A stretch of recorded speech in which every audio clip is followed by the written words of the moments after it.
Welcome into Sports Time. Bryant and Brett with you. Landon Schmidt producing. We're Sports Time. We're with you for the next 3 hours and a lot to get into this afternoon. A lot of basketball talk with a really good slate of games last night, especially the 3 games that we saw in the SEC. The Tigers are back in action tonight. The Grizzlies got a win last night over Charlotte. So a ton to get into over these next 3 hours. But Brett, how are you this afternoon? Brian, I'm doing well, and it was fun at FedEx Forum last night. I think it'll be fun there again tonight as the Tigers take center stage tonight. Mm-hmm. Last night it was the Grizzlies. Tonight it'll be the Tigers. 42nd in the net, but in our friend Shelby Mass at bracketwag.com, at his bracket, he has the Tigers as a 5 seed. Wow. That's not even close to correlating to net.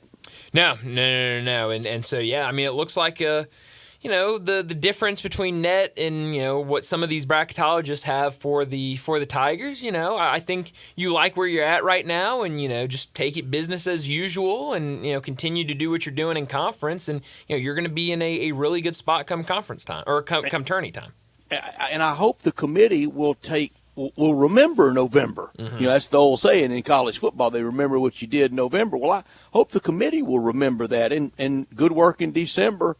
And I hope sufficient enough work in January, February, and into March. Tonight against Wichita State, I think a challenging game. Again, I wouldn't go crazy with that as a home loss, but I wouldn't recommend it. Yeah. Because then I don't think you will have the bracketologists liking you as much. Then I think it will start the seed at bracketology will start to more uniformly correlate to a net if you dropped a game at home. Yeah. 1 or 2 more out on the road, okay, and maybe I guess tonight and Sunday against UAB would maybe one other that would be deemed acceptable, but I wouldn't recommend it. I would say whole serve at home in the SEC, except for 1 or 2 teams, maybe 3. Auburn, Tennessee, Alabama. Okay, I'll throw Kentucky in there. Might even add 1 more. So, but most of the league, 10, 11 members. Mm-hmm. I think the goal is to get to 10 and 8. 11 and 7 is Jim Dandy. You can't lose at home. Yeah. And Brian, I warned, as much fun as it was last Saturday in the Egg Bowl world, with maybe the biggest Ole Miss Mississippi State basketball game ever last Saturday at the Hump in Starkville, and the game lived up to it. Overtime classic, State pulled it out. But I warned before that game, I think a week ago, as we were getting more excited about it after taking care of Wednesday's games, State, win or lose, you can't look backward on that game because you got Tennessee at TBA on Tuesday. Yeah. Ole Miss, win or lose, you can't look back. You can't get too happy or too down over it because you've got A&M at home. Both of them lost. Yeah, and we talk about it all the time. That's life in the SEC. It is a war. Every single game you play in is going to be tough. And when you go from a rivalry game, high intensity, and then immediately go, if you're Mississippi State, you immediately go on the road to Tennessee, who is one of the best teams, arguably in the conference and arguably in the country. That's an impossible turnaround for Ole Miss to go from that type of game, a rivalry game against Mississippi State, to at home against a really good, a well-coached team in Texas A&M, and be up all night. And that's another story. That was the story of the SEC last night, is the teams that led pretty much the entire game all lost, and it's never going to be easy for any of these teams in any game in this conference. So I think you're right. I think outside of maybe 2 or 3, maybe 4 teams, let's just try to keep our head above water. And the math in the SEC to try to get out to 10, 8, 11, 7 in the league, of the 9 home games, you better go about 7-2 or 8-1. Yeah. And there is very little room for error. And for the Memphis Tigers, take care of business at home tonight. Don't worry about net, AP, bracketology. Don't worry about point spreads. Don't worry about anything. And the point spread.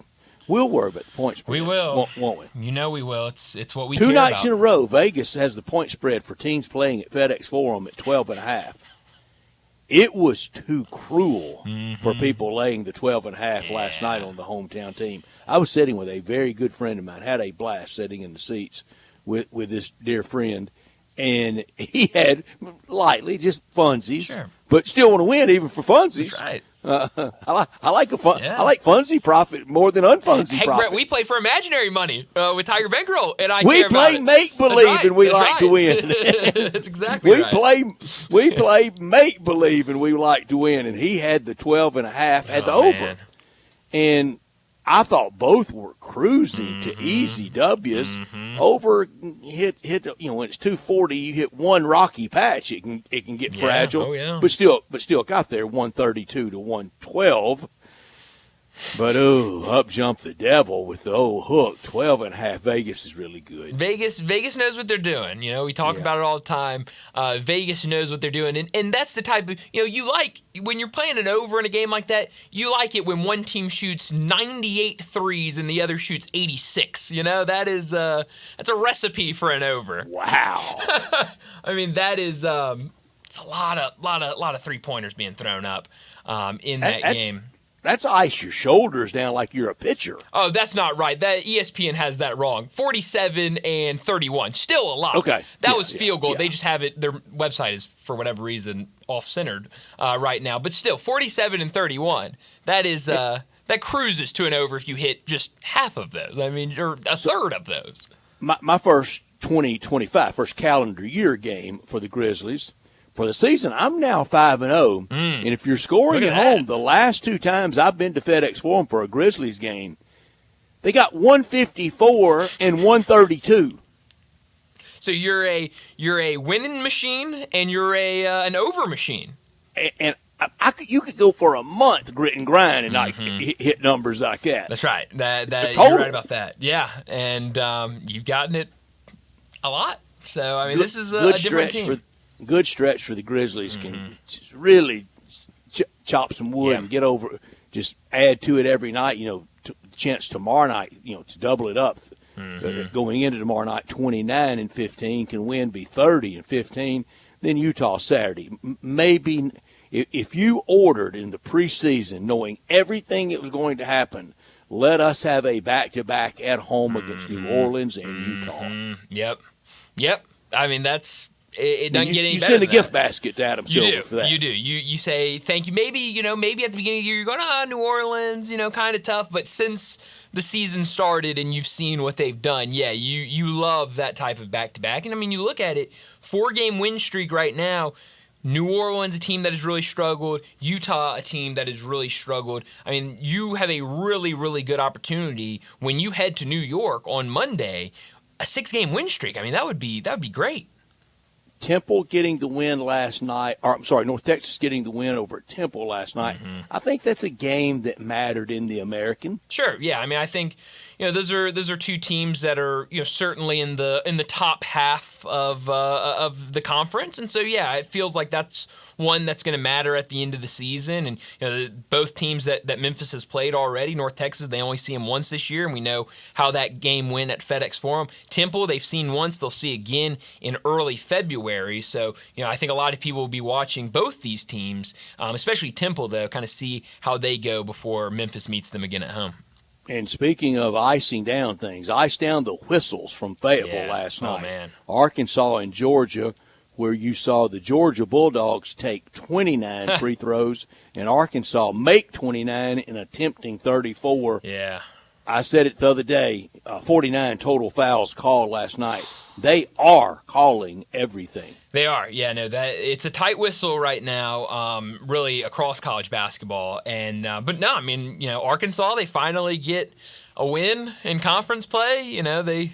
And what a cover they had! Oh man, what a crazy game! If you had, even for funsies, hypothetical, make believe. Yeah. If you had Georgia plus the 1.5. It was almost no way to lose. No, I mean 0.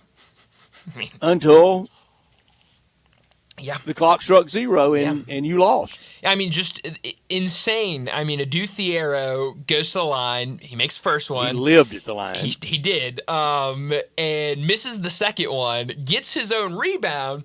with like a second left. I mean, all you got to do is just hold it. Ball game's over. He throws back up there. He was the only Arkansas guy down there to rebound. He was, yes. They told everybody to get back. He gets his own rebound and goes right back up with it and lays it up and in, and they win by 3. I mean, I didn't think any way, Georgia had a big lead, and then, credit to Arkansas. I mean, what they did, getting offensive rebounds, getting second chance points, they really kind of got gritty in the second half and led to that first win that they needed really, really badly in conference play. They did. 2 road teams won last night in the SEC, Florida at South Carolina and Texas A&M down in Oxford. Arkansas held serve at home at Bud Walton Arena to get that first win. All 3 games, I've seen the number, and I don't have it right in front of me, but the other team led the entire game in all 3 of those.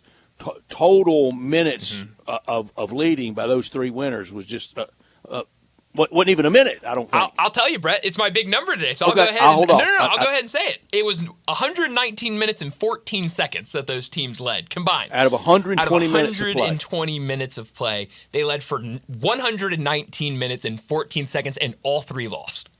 When I listened to a lot of the Ole Miss A&M game and the Arkansas-Georgia game driving home from FedEx Forum, when I walked in, turned it on SEC Network, and Peter Burns said he thought it was the weirdest post-game SEC now, throw it back to the studio, since he had been at the network since day one in 2014 on a basketball night, how those 3 games ended. It was incredible. I'll be honest, Brett. I got home last night. I go and get in bed. I've got my laptop, and I'm watching the Ole Miss Texas A&M game. Ole Miss is winning, and I'm like, all right, I'm watching the rest of this. I have my iPad. I had another game on there, and I dozed off. You mean I was out dragging the streets later than you? That's right. Oh, wow. I was in bed early last night. So I'm watching it on my laptop, and I doze off for like 10 minutes.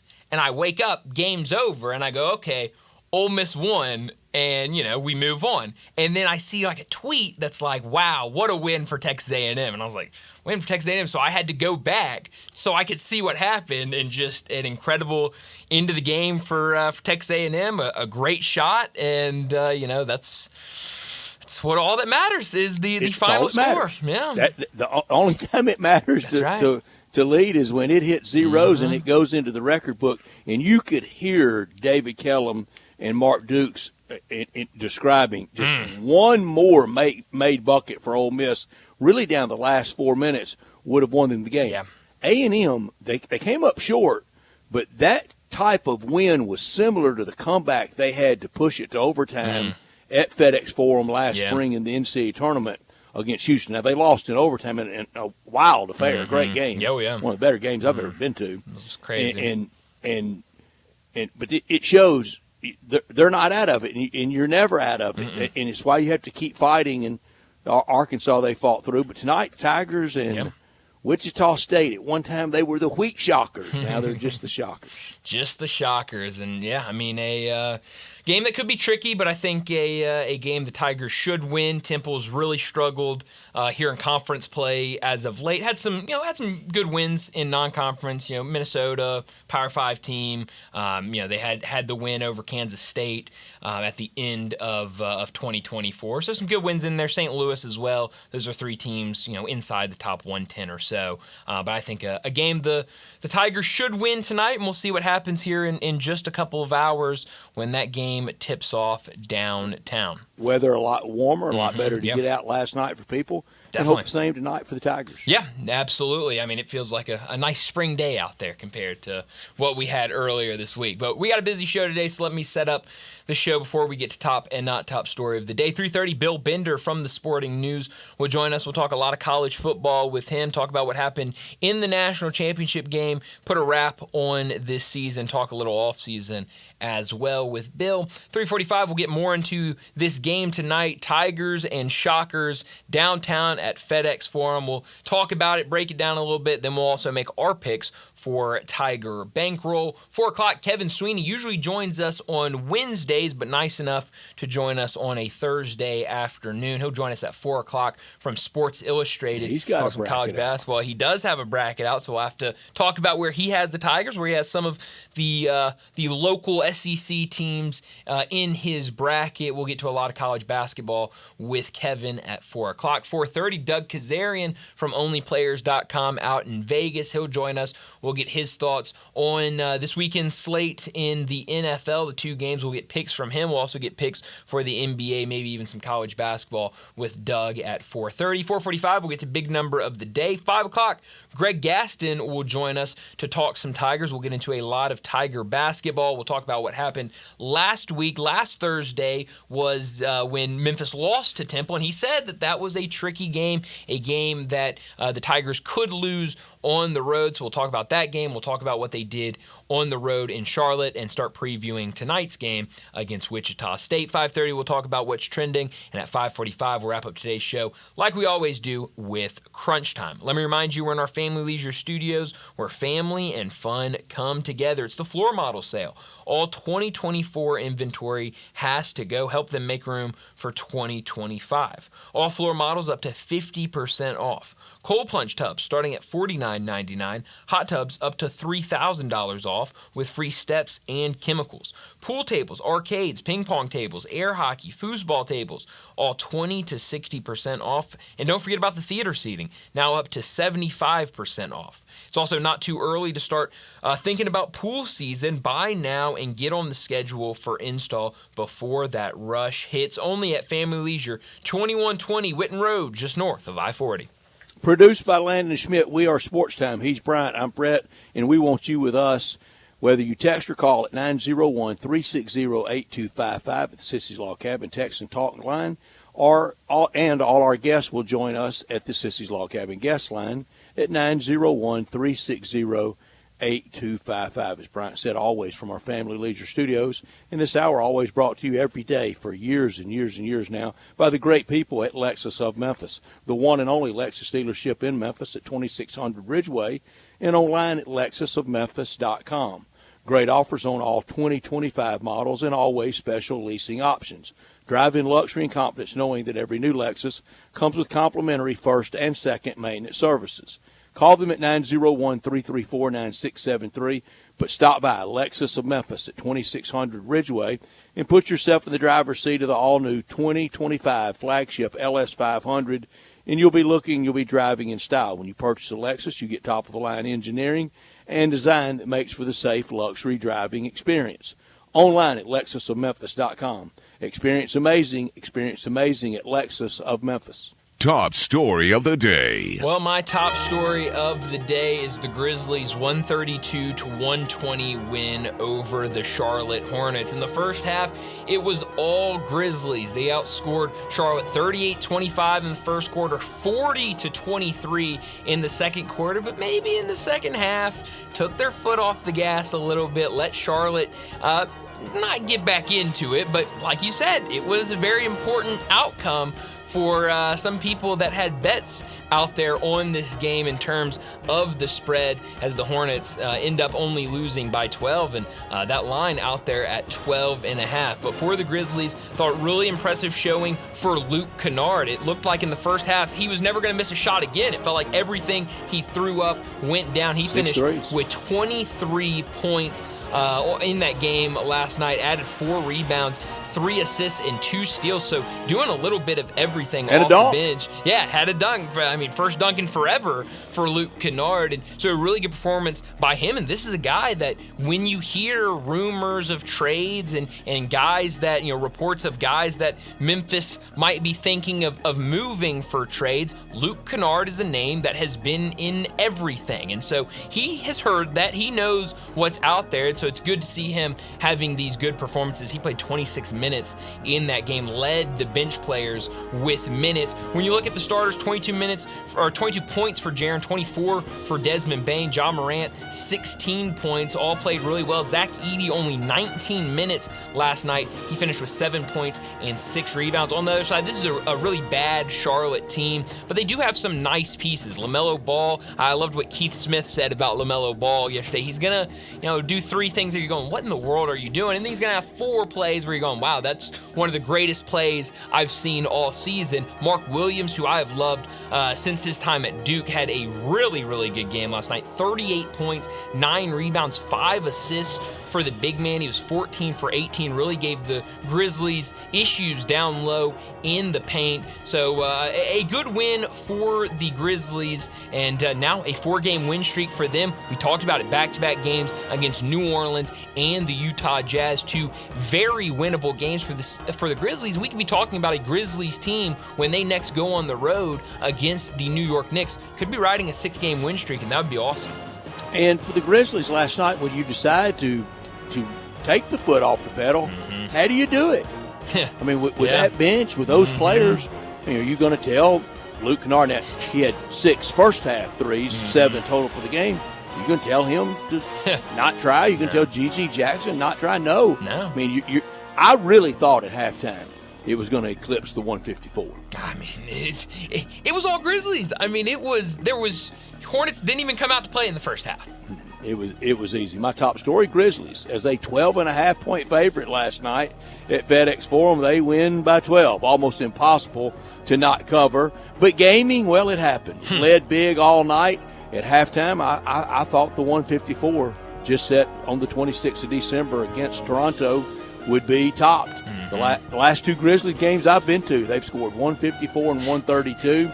That's not grit and grind, but it's sure not in the mud, but it's what we have for 2025, and I love it. Big scoring nights for really everybody. Yeah. And tonight, the Memphis Tigers, 12.5-point favorites over Wichita State. I'm going to say now the Tigers will not score 132. No. But 82 would go a long way. 82 would go a long way. But yeah, no, I don't go there tonight expecting, the type of total we saw last night between the Hornets and the Grizzlies. Not top story of the day. My not top story of the day, it is the Tigers game tonight against Wichita State. This Wichita State team comes in winners of 1 of their last 5 games. They've really struggled since the start of conference play. Losses against Temple, USF, UTSA, and East Carolina. They did beat Charlotte at home a few weeks ago. I guess last Tuesday they beat Charlotte. This was a team that in the non-conference slate was really rolling. I think a lot of people thought that they would be a big-time player in this conference when they started off beating Western Kentucky, beating Montana State, beating St. Louis, beating Minnesota. They lost, I think that was a part of their kind of Thanksgiving week tournament. They lost on a neutral site to Florida, but they go out there, they beat Kansas State later in December. Now, no, those are not juggernaut of Power 5 teams, but they are good teams that have some really nice, talented pieces. What will they show tonight against Memphis? This is a team that really lacks size. You look at their roster, they got Quincy Ballard, who has been with the team for a couple years now. He's 6'11". Outside of that, they've got a 6'9" forward that plays some minutes, but other than that, everybody's 6'6" or shorter on this roster, so the Tigers will definitely have a size advantage tonight. Another area to keep a really close eye on tonight, Wichita State does not shoot the 3 ball well. As a team, shooting 30% from 3. They also do not do a great job of defending the 3-point line, and so this could be an opportunity where the Tigers, we've seen that 3-point shooting really shine for them at times this year. Maybe it's a game where you've got Colby Rogers, Tyrese Hunter knocking down several threes. Maybe PJ Carter comes off the bench, knocks down a 3 or 2, and you can get out there and get a nice dominant win over this Wichita State team. Bryant, breaking college football news, scheduling news, TV news for the 2025 season. Okay. Moving to the Sunday night of Labor Day weekend, Notre Dame at Miami, 6:30 on ABC. Whoa. Sunday night of Labor Day weekend. That would be a good one. Standalone game. Yeah. My not top story, it's the Buffalo Bills time, isn't it? It's got to be. We've thought it before, thought it a couple times before, but this is the big, wide open Josh Allen window. Kansas City less potent than in years past. They got past Lamar Jackson in Baltimore. It's time to advance to the Super Bowl and win it for Buffalo. We know the 4 straight loss years with Marv Levy, Jim Kelly, Cornelius Bennett, Thurman Thomas, that crew, Andre Reed. Great teams. Bruce Smith, great teams. But window shuts tight after this year if you don't capitalize on it. Mm-hmm. At least get to the Super Bowl for Buffalo, and that's coming up Sunday for them in Kansas City, and it feels like everybody's for them. I think I told you this story off there. I'll tell it on there. I was at one of my favorite hangout places on Tuesday night. Nice young lady had full Buffalo Bill gear on, and somebody said, go Bills. And she said in the most exasperated tone, she goes, if they don't beat Kansas City Sunday, I'm throwing myself in front of a car. Well. And I said, don't do that now. But you could tell she's had enough of Kansas City. I think a lot of people are kind of feeling that, especially that on Sunday, that first kind of no-touch call that Patrick Mahomes gets. That would just create more fans for Buffalo. Yeah, they're the evil empire, and they did it. But they're still not as hateable as Golden State. No. Golden State was lovable on the way up. Yeah, Kansas City's certainly not there, but and I like Mahomes. I just don't like when he's kind of asking for the call. Sure, but man, it's never easy to get past that dynasty and that team, and it's going to be hard for the Bills, but I think you're right. This is the year to do it, get through it. We'll see on Sunday if they're able to do that. Well, that'll do it for top and not top story of the day. Let's go ahead and get to our first break, and when we return, we're talking some college football with Bill Bender. Start your day with Sports 56 mornings with Greg Gaston and Eli Savoy. Weekday mornings from 7 to 10. Right here on Sports 56 and 98.5 FM. I'm Gary York. I'm the service director of Lexus in Memphis. Our service department wants to be more than just a place where you get your oil changed. We do glass repair, windshield replacement, recalibration of your camera and sonar systems, even wheel repair, tire replacement, all the things you would expect from a luxury automotive dealer. Please check out our website. You can schedule your appointment, check out our specials, hours of operation, or if you'd like to do it in person, please reach out to one of our associates at 91271-5199. Step up your wings game at East Coast Wings and Grill. With 60 wing flavors and 7 heat indexes, do you have what it takes to turn the heat of your wings up to insanity? East Coast Wings and Grill is family friendly with a large variety menu to satisfy the whole bunch. Sign up today for a loyalty program and taste the rewards. For every dollar you spend, you collect a point. Earn 100 points and receive a $5 reward. Next to Rose on Highway 64 in Marlin, come try America's best wings at East Coast Wings and Grill. Classic style meets modern design in your new Volkswagen from Gossett Volkswagen on the Pike. Take your pick from 2025 Jetta Sport or 2024 Volkswagen Taos SE. Get yours for $249 a month. Gossett Volkswagen on the Pike says come get 2024 Tiguan S or 2025 Jetta SE, now $279 a month. Plus all 2024 Atlas SEL Peak Editions, $5,000 off MSRP. So get to Gossett Volkswagen today, 1875 Covington Pike, online, GossettVWMemphis.com. And remember, no reasonable offer will be refused. Gossett's where we're charging forward and charging less every day. If you want it, we got it at Gossett Volkswagen. 7,500 miles, Jetta Sport, SMO 45898, MSRP 25416, Taos SE, RMO 56983, MSRP 31939, Tiguan S, RM 144331, MSRP 31363, Jetta SE, SMO 10792, MSRP 28321, Atlas 3500 bonus customer cash, 1500 Gossett discount, excludes tax on the license, includes all rebates and incentives, PF 695 with approved credit, well qualified buyer, offer valid through end of the month. Jenkins Floors and More invite you to their retail warehouse where they pass wholesale savings on to you. Jenkins Floors in Little Rock, Cleveland, Mississippi, and now open in Horn Lake at 2356 West Goodman Road. Specializing in flooring and carpeting, tile, plantation shutters, and blinds, Jenkins makes your life easy with a 2-week turnaround. Contractors, builders, or family projects, call 662-469-9350 for a free estimate. Owners Timmy and Rebecca Jenkins say hello to Sports 56 fans and look forward to your business. Take your basketball skills to the next level at Shoot 360 Memphis. Shoot 360 is a revolutionary basketball training facility that combines cutting-edge technology with game of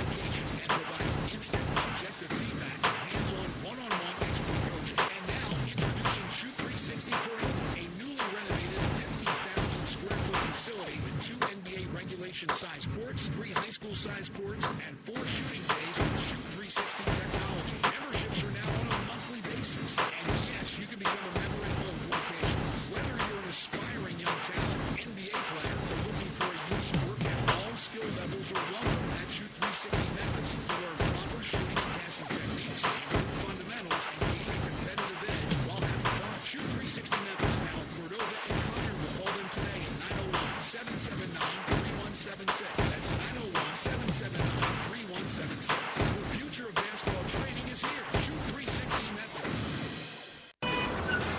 Sports56 traffic. Good afternoon. Here's what we're seeing. A little bit more volume in the last few minutes on 240 East from Mill Branch out to 385 Bill Morris Parkway. As you come off 240 there onto Lamar, going outbound back towards Olive Branch, that's trying to pick up with a little bit more volume. It's crowded in certain sections through the Midtown area on 240 southbound over here at Union. Hey, Weimer's Jewelry, 7525 Highway 64 is your Valentine's Day headquarters this year. If you shop local, you'll save a lot of money at Weimer's Jewelry. I'm Commander Chuck with your on-time traffic.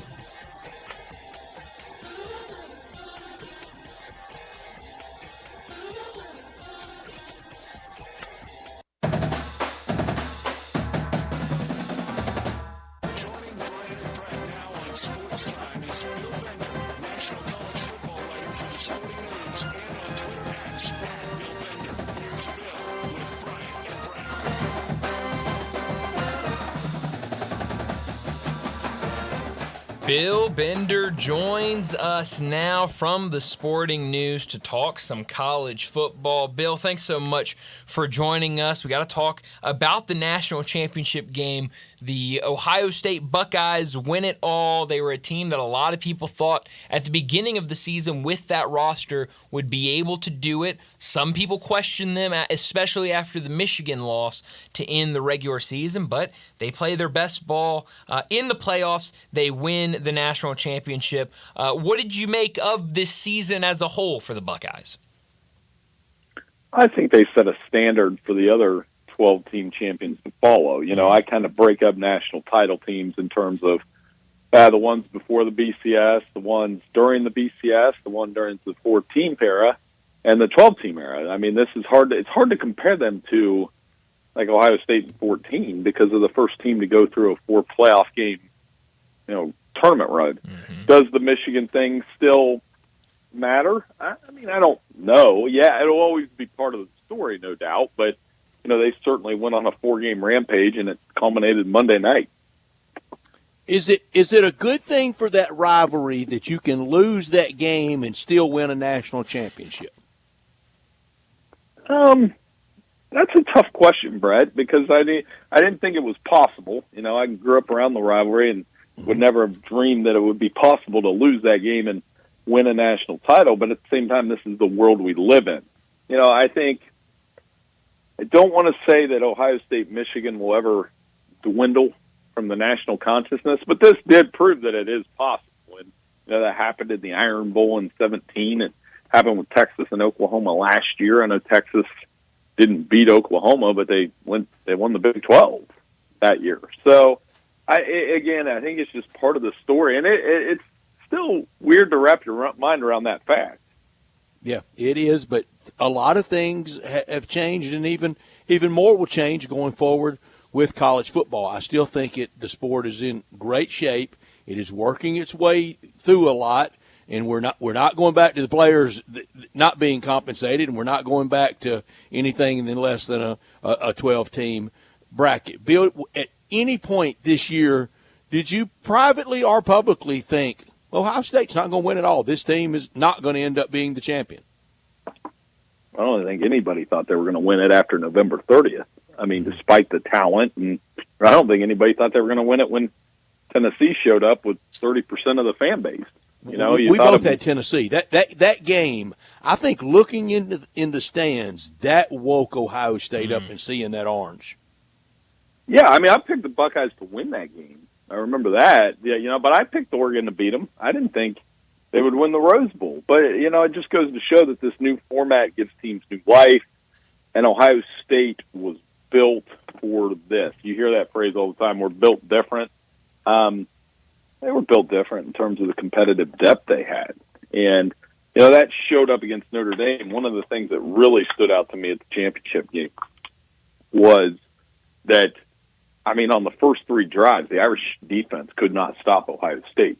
It was a combination of good play calling and great play by Will Howard and the running game of Quinn Shawn. They just were clicking on every level on the offensive side of the ball. Mm-hmm. Yeah.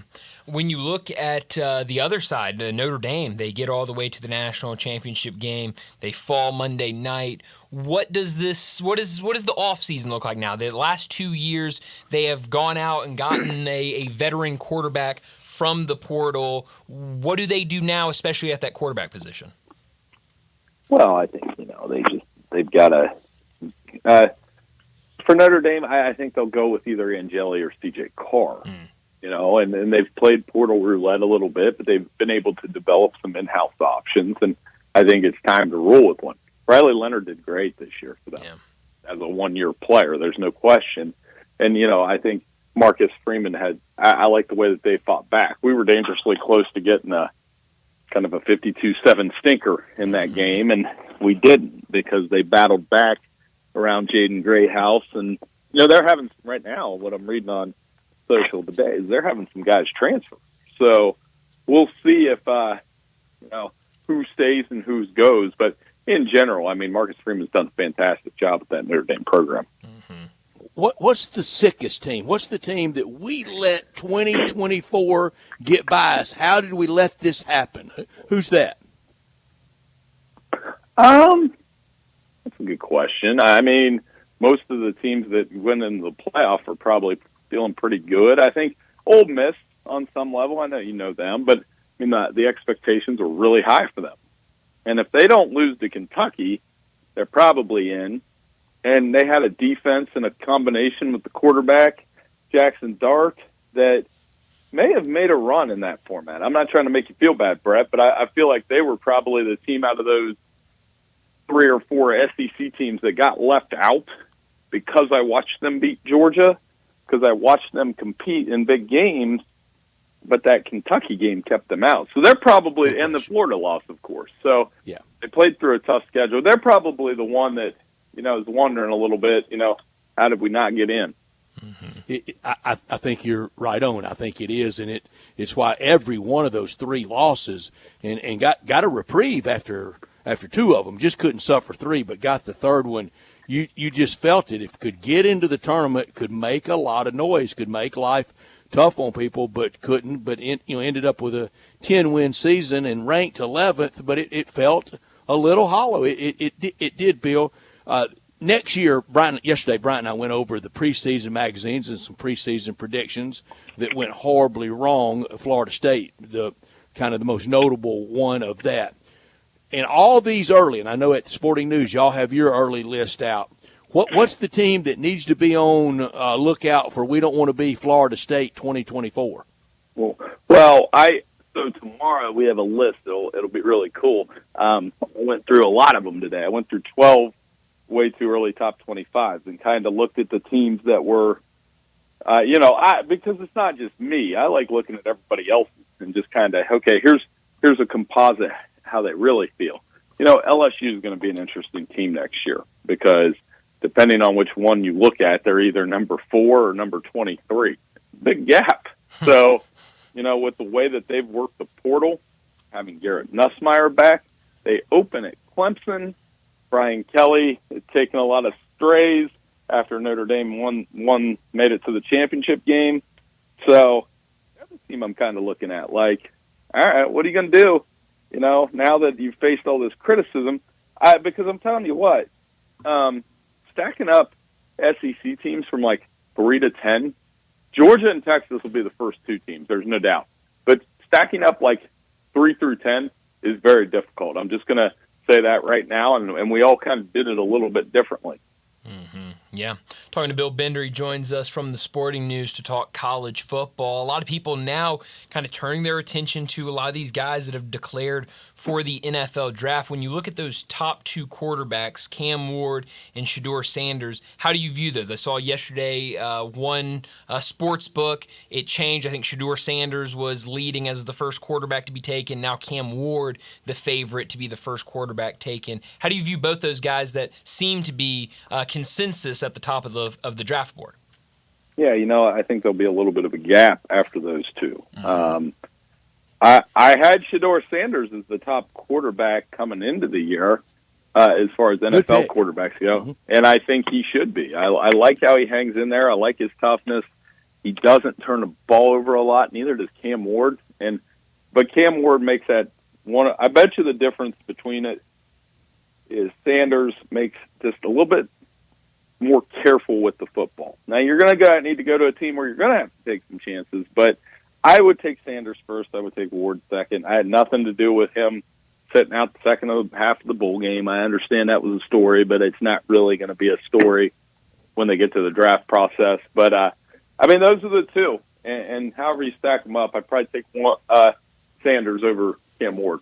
Yeah. Bill, we're already getting TV news for 2025. Brian and I were talking about it before our last break, that now on Sunday night will be Miami playing Notre Dame. Just announced on Monday night will be North Carolina and Bill Belichick in his debut against TCU. And it looks like he's going to make it to opening day with North Carolina after swatting away maybe some interest in some of these NFL jobs. The storylines this summer, it's going to be great. But off the field, the storyline is going to continue to be NIL, money, and the bracket process, right or wrong. I think people have been too hard on the college football power brokers. It was a work in progress this year. It got a little clumsy and klutzy and wonky, but at least we're here to this point. We got a 12-team playoff instead of 2 or 4. Yeah, and they'll continue to fine-tune that. I think eventually they'll change the seating. They'll tweak some things, but it was a success. I think one of the things they need to tweak, and we talked about it, you see the ratings for the title game. It's hard to go up against the NFL. I told you guys that 2 years ago, that it would be hard to go head-to-head against the NFL. The example I use is that, you got into the Monday morning, and I was getting ready for the game, and I was watching, down eating breakfast at the hospitality suite, and, on the TV, it's Baltimore versus Buffalo and AFC NFC Championship preview and everything but state. So I do think we need to shorten the playoff a little bit in terms of the calendar, or bumping the calendar up, however we find a way to do it, because I think that would be helpful. Would you want a opening day where the week 0 place is now? This year that would be the 23rd of August if that was week 1. Yeah, I'm fine with that, because then we can just stop saying week 0. Yeah. There's no need to say week 0 never made sense to me. Would anybody dare go to a new week 0 and that be the 16th of August? Right. Well, high schools start around the 23rd. I think that makes sense. And I think largely too soon for high school. For in some cases, health related, the heat. No, I know that's the thing, and that's a hitch that we don't maybe register as much up here in Ohio that you guys definitely have to consider, is that if you play games August 23rd in college football, places like Oxford and, in the deep South, it's going to be hot. Yeah. It's going to be very, very hot. It gets hot up here too, but not like I lived in both places, man.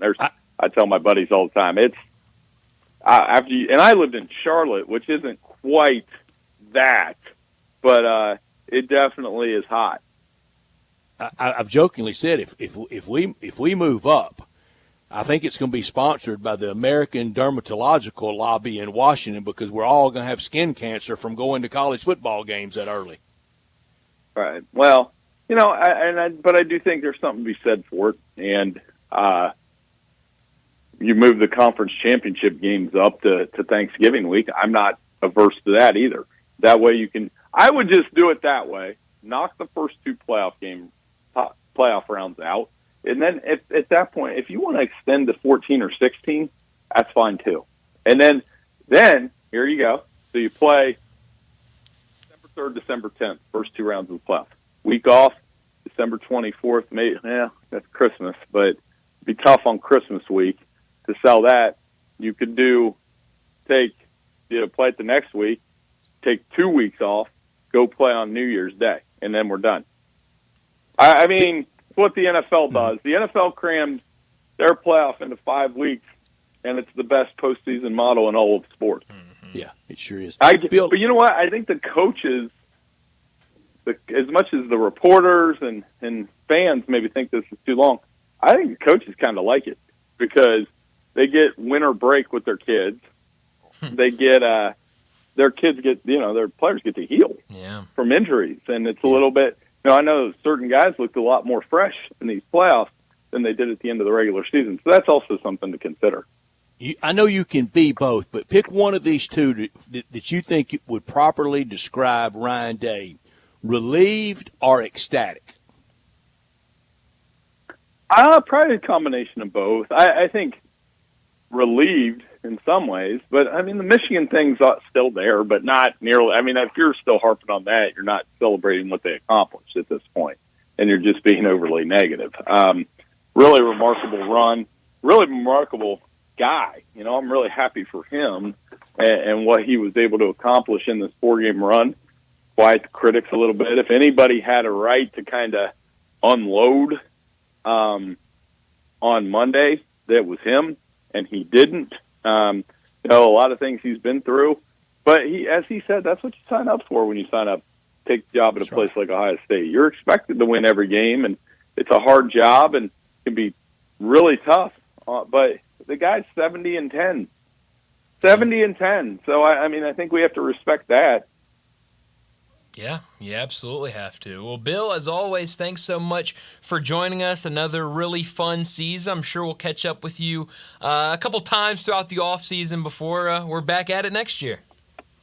Hey, no problem. Thanks for having me on, guys, and wonderful season and wonderful time talking to you guys each week, and we'll catch up with some during the offseason. I appreciate it. Absolutely. Thanks, Bill, so much. Thank you so much. Bill Bender with us every week from the Sporting News on college football from August through the national championship game every Thursday at 3:30 with a lot of great information, insight, and a fun way he delivers. Really, really fun. Always a great segment every single Thursday, and we'll catch up with them probably a couple times throughout the offseason, and before we know it, it'll be football season again. Well, let's get to another break. When we come back, we got to talk more about Memphis versus Wichita State tonight at FedEx Forum. Tigers back at home after back-to-back road games in conference play. We'll break down tonight's game. We'll also get to Tiger Bankroll. All of that next on Sports Time.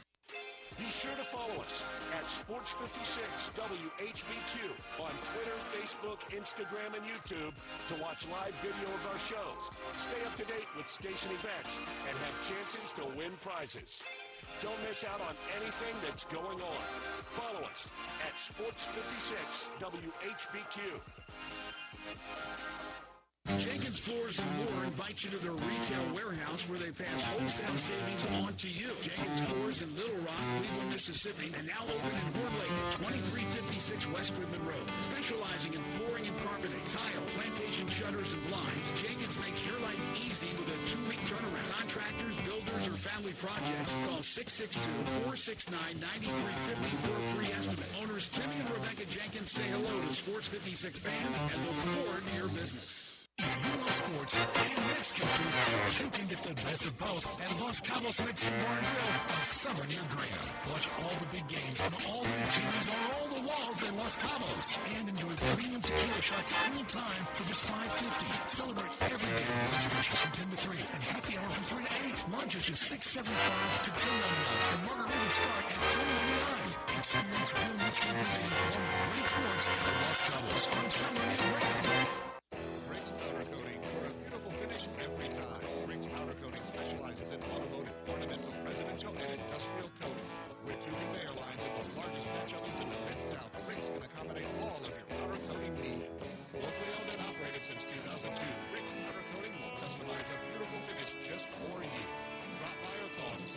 Powder Coating can bring color to your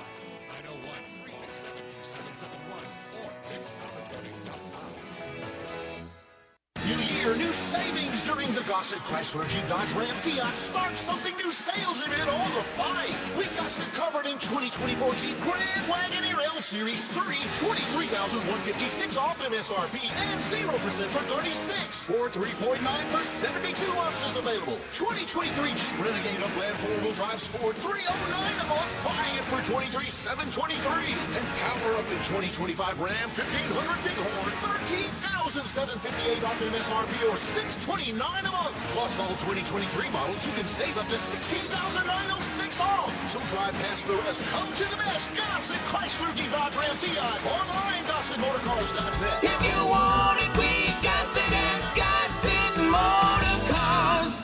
145, 331, MSRP 123, 155. Renegade Triple P 57, 256, MSRP 31095. Ram SN 544, 525, MSRP 56, 825. Includes all rebates and incentives and excludes PF 695. Excludes tax title and license with approved credit. See dealer for complete details. Dealer stock only. Now, back to Sports Time. Sports56.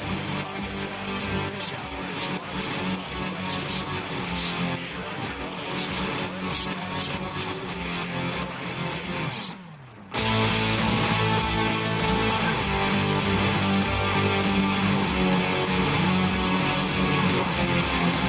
Welcome back into Sports Time. Bryant and Brett with you in our Family Leisure studios. We got to talk Tigers because they're back in action tonight against Wichita State. Shockers team that enters this game 11-7 on the season, but only 1-4 in conference play. Seems really struggled since AAC play started. Yeah, do you think Kobe Rogers will have the same kind of motivation that Musa Cisse had against Ole Miss? Kobe Rogers had a lot of motivation that day against Ole Miss, too. If you get the Rogers-Cisse performance for Kobe Rogers and pay back to Wichita State that you got for Musa and pay back against Ole Miss, tonight's going to be a laugher. Yeah, I mean, you certainly hope. I mean, I think after you saw what Musa did, I mean, I wanted every former team that Memphis has players on. I wanted games against them, and you'll see Tulsa, I guess, at some point this year for Memphis. I think only one game against Tulsa. Haggerty goes off against everybody, he will Tulsa. Yeah, you know he'll go. Maybe you get double of a go off for Haggerty. That's early February, Tulsa at home. Tonight's mantra is just win, baby, isn't it? Yeah, I mean, I think you just got to win if you're Memphis. I would love for them to cover. I think this is a game where they can cover. But just at this point, just win the games that are in front of you, and everything else will take care of itself. I'm trying to find Wichita State in the net. They are number 158. That's right. 158. Yes. So a win tonight at home probably won't do a lot to the net bona fides. No. But we know what a loss would do. Yeah, I mean, a loss would definitely be really bad. And this is a Wichita State team that 0-3 in Quad 1 and Quad 2 games. They just haven't played a ton. So they're certainly looking for a Quad 1 win, and the Tigers just looking to keep winning, and hopefully that's what we see tonight. I hope I would say this about whatever team, but I'm saying it about the local team, but I'm not saying it just because it's the local team. Mm-hmm. I talked earlier about all the rankings and the net and the bracketology. I hope this committee looks at that roster of big-time coaches that Penny Hardaway's defeated this year. Mm-hmm. To me, that's more significant than getting out there hung up in the Quad 3 wins or losses. Yeah, and they always talk about around tournament time. It's what you've done as a whole. It's from start to finish is what they're looking at. It's always kind of a topic with teams that got really hot in conference play, but have some bad losses in non-conference. They always say you look at the resume as a whole, and so you got to think when you talk about that from teams that maybe have been dinged up at times. You got to think about it from the other perspective, and that's certainly where the Tigers come into play. Where they played really tough teams in non-conference play, got some big time wins, and so I think they will look at that and certainly will take that into account when thinking about where to see the Tigers. The skeptic could say, well, the Tigers they have to play that kind of non-conference schedule because of this conference that they're in. It's really, really bad. No excuses, none I'm trying at all to make for it. I believe if it was as strong as the strongest point of any conference Tiger basketball has ever been in, the Metro or the best of the Great Midwest or the best of whatever league they've ever been in, I still think Penny Hardaway would be. I'm not backing up from anybody. I'll play anybody anywhere non-conference. Yeah, I mean he's you got to play me back. I'm not going to Fayetteville when you're not coming here and playing me. Right. I mean he said that he wants to play anybody, anywhere, anytime. You know he wants this team to be tested. And yeah, I mean part of it is, and he's also said that part of it is you've got to play these big time opponents in non-conference because of what the conference slate will be. But no, I think. Any way it shakes out, I think Penny Hardaway would still want a tough non-conference schedule. I think he would play an even tougher than the one he played. I mean, I don't think there would be Ohio on there if he could get home and home with Tennessee or Arkansas. No, definitely not. And so, we talk about it all the time. He did a terrific job setting up this non-conference slate, and they did the work they needed to do in it. And now they just got to keep doing what they're doing in conference play. Just keep winning the games that are in front of you, and they'll be just fine come tournament time. Tiger bankroll time for tonight against Wichita State. Memphis again, 12.5-point favorite, just like the Grizzlies last night that fell heartbreakingly short by a half point. Half point last night. They'll get you. For the season, Connor 10-8. He's at 10.85. That's second place to me. I'm 9-9, 11-15. Third place is Darian at 9-9 at 10.55. You're fourth at 9-9 at 10.45. So really close. Wow. It is narrowly compacted. Wichita State, Connor takes for 25 tonight. Darian takes for 75 tonight, Wichita State. I think the Tigers will win the game, but I think just shy of 12.5 like the Grizzlies last night. So I'm going to take Wichita State plus the points for 80. Group lock time, right? No group lock. I'm going to take the Tigers. I think this is a good spot for them because, they have really had a terrible time covering in conference play. Just look at my record. I've tried to back the Tigers in conference play, and it has not worked out for me at all. They should have covered on Sunday against Charlotte and just couldn't do it in the final minutes. But I do You've had them in every conference game. Which is shame on me. But, I mean, those are tough. I think every number has been a really tough number for the Tigers in conference play. But this seems like an opportunity where, I think – rebounding is going to be a big-time category to keep an eye on in every game. But this is not a good Wichita State team in terms of previous Wichita State teams. And Penny Hardaway has been very public about how upset he was that Wichita State beat them in the conference tournament last year. So I think he is going to have his team ready to go tonight. Payback for Dickies Arena. Payback for what happened last year. So give me the Tigers to win this. If they can win the battle on the boards, if they can limit those turnovers, I think this sets up for a very easy cover for the Tigers. I will take Memphis for $75. Whoa. Give me the Tigers. Let's see what happens. Okay. See how it all shakes out. You're the lone wolf. Yeah, I thought it was going to work for me last week, but anti-lock it man. did not. So we'll see if it can work for me tonight, 6 o'clock on ESPN2 if you're not heading downtown to catch that game. Well, let's go ahead and wrap up this first hour. When we return, we're talking more college basketball because Kevin Sweeney, he joins us next.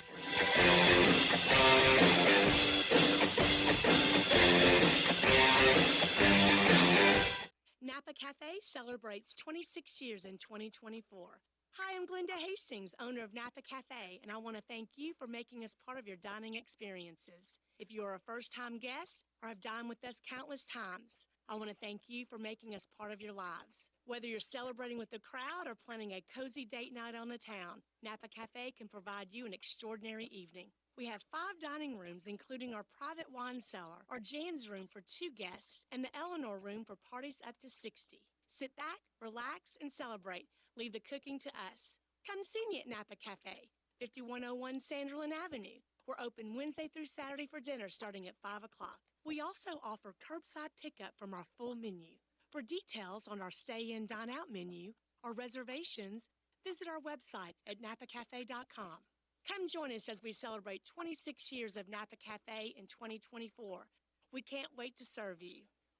Drivers who switch and save with Progressive could save hundreds. With that kind of money,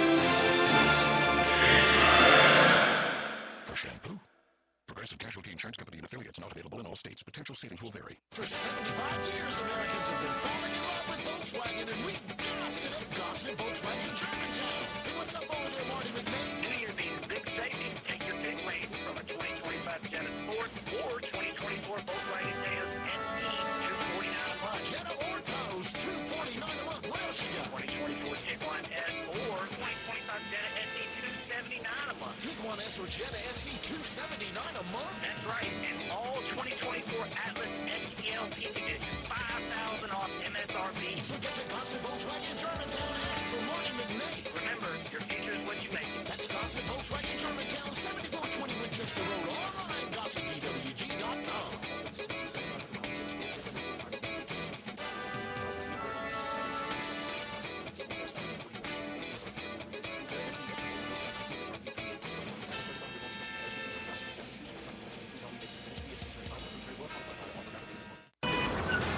Sports56 traffic. Good afternoon, T-Dot, and those help trucks are already out here assisting with a couple of disabled vehicles in the last few minutes. Last time we saw them was 240 over around Perkins. Traffic still moving right now through the Midtown area. It is getting busier, no surprise. Certain sections of Sam Cooper going outbound as it builds over here I-40 at the Hernando de Soto Bridge back over towards the West Memphis area. Hey, make a difference by adopting a pet at the Humane Society of Memphis Shelby County. Check out the animals right now that are up for adoption. Their website, it's easy. It's memphisHumane.org. I'm Commander Chuck with your on-time traffic. Sports 56, WHBQ Memphis, and W253DF Memphis with John Harden. Weekdays from 11 to 1. Sportstime on Sports 56 and 95 once again. Brett Rosary and Ryan Davis.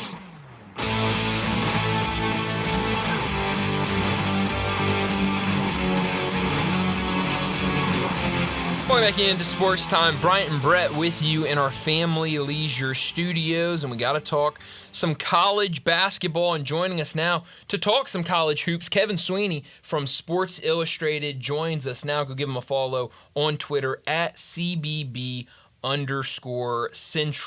Kevin usually joins us on Wednesday. Nice enough to join us on a Thursday afternoon. Kevin, thanks so much for joining us. A lot to get to with all of the college action we've had since the last time we talked. But let's start off with the Memphis Tigers.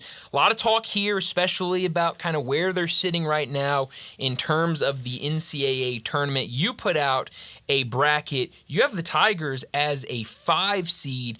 If this was the official bracket, they would play McNeese State and Will Wade in the first matchup, a 5-12 game. We know that those are the ones that get crazy come tournament time. Give us your thought process of Memphis as a 5 seed and what you thought of their last 2 road games, a loss against Temple and then a win on the road Sunday afternoon against Charlotte. Yeah, still sort of stuck in the mud a little bit in American play, but I thought they were better against Charlotte. You know, Charlotte's a bad team. That 9-point final score, I think we all know, was not representative of the game they were in control. Bracket-wise, look, I think the thing that benefits Memphis is that their wins continue to age really well. I mean, Michigan State all of a sudden looks like a top 2 or 3 seed. Clemson's rolling in ACC play. UConn's come and gone, but it's still a good team. Ole Miss playing well in the SEC. So, as an Ole Miss fan, that's what you're rooting for, is those wins continue to age well and avoid doing much resume damage in conference play themselves. I think if they do that, they'll be in that 4 to 6 seed range at worst. Kevin, when you put your bracket together, are you trying to project what you think the committee's doing, or is this just you? Project what the committee would do, and it's sort of that snapshot in time of today, right? You know, obviously there's lots that can change. Like I have Indiana, I think, is the first team out. I think in 3 weeks, Indiana won't be anywhere near the bubble. Like I think they'll fallen off a cliff. But right now, they're still in that conversation, so you have to check it in as it is now. Okay. With that, the composition of this year's committee, and please forgive me for my ignorance, I don't know who's on it. I don't know who is chair. Do you like the committee, and do you trust that it's basketball people that will know how to put a bracket together and know how and know what teams to put in it? I don't have a ton of trust in the committee, partially because I think every year I look up and I feel as though they sort of make the answers and then go back and try to answer the questions, if that makes sense, right? They pick their teams and they find the justification in whatever analytics or quadrants and whatever. And I think that's frustrating for fans. Doesn't go there's a ton of transparency. I think that this year the committee is probably more equipped to make good decisions because there's more information in front of them. They've added 2 new metrics to the team sheet, including wins above bubble, which is a really, really interesting newer metric that hopefully will do a better job of kind of grading teams' resumes. But look, to have 100% faith in athletic directors to make decisions like this, no, I can't say I'm there. I respect that, but I probably should have. I know I should have. I probably should have had this in front of me before I ever asked it. Now I have it in front of me after having asked it. I feel pretty good about it, Kevin. I love Bubba Cunningham. I know him a little bit, and I'm pretty sure I trust Greg Byrne. I don't know at all anything else about the rest of those teams, and Bubba Cunningham is going to be in a tough spot as chair of that committee. And North Carolina very much an in or out team.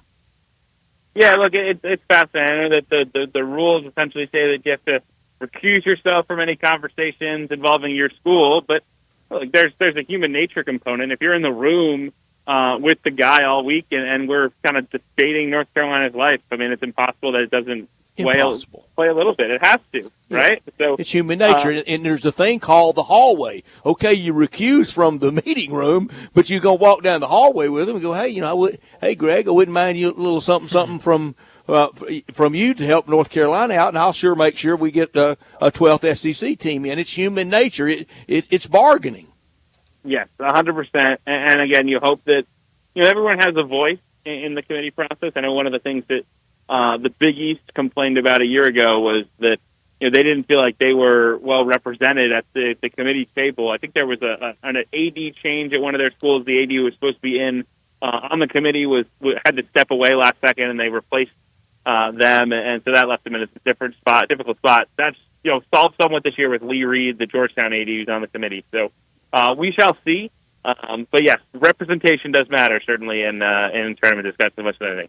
Boy, I hope he doesn't let me down. There's one thing I know that Bubba Cunningham can do, whether it's that first release of the Sweet 16 teams, in February when they start that, or when we get to Selection Sunday and he's got to defend it, and he's being questioned by ESPN and by CBS. I know he can defend himself. Ward Manuel couldn't during football.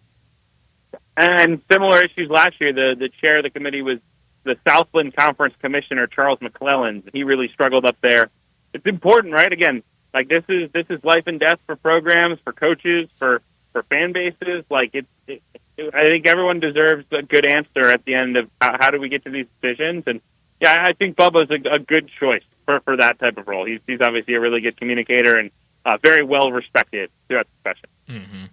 You have Vanderbilt as one of your last 4 teams in. They got a big win over the weekend against Tennessee at home. They did take the loss on the road Tuesday night against Alabama, 103-87. When you look at the job Mark Byington has done since taking that job at Vanderbilt, he made a lot of headlines, making everybody on his roster a point guard and the media guy, but they come out here, 1 loss to a good Drake team in non-conference. They've taken 3 losses since the start of conference play, but when you look at Vanderbilt this year and Vanderbilt last year, now I know a lot going on, a lot of injuries, stuff happening with that team last year at Vanderbilt, but it is a great start to the Mark Byington era right now in Nashville. Yeah, he's a terrific coach. Did a great job at Georgia Southern, a place no one had really ever won. Turned around James Madison, got them to 32 wins, an NCAA tournament win.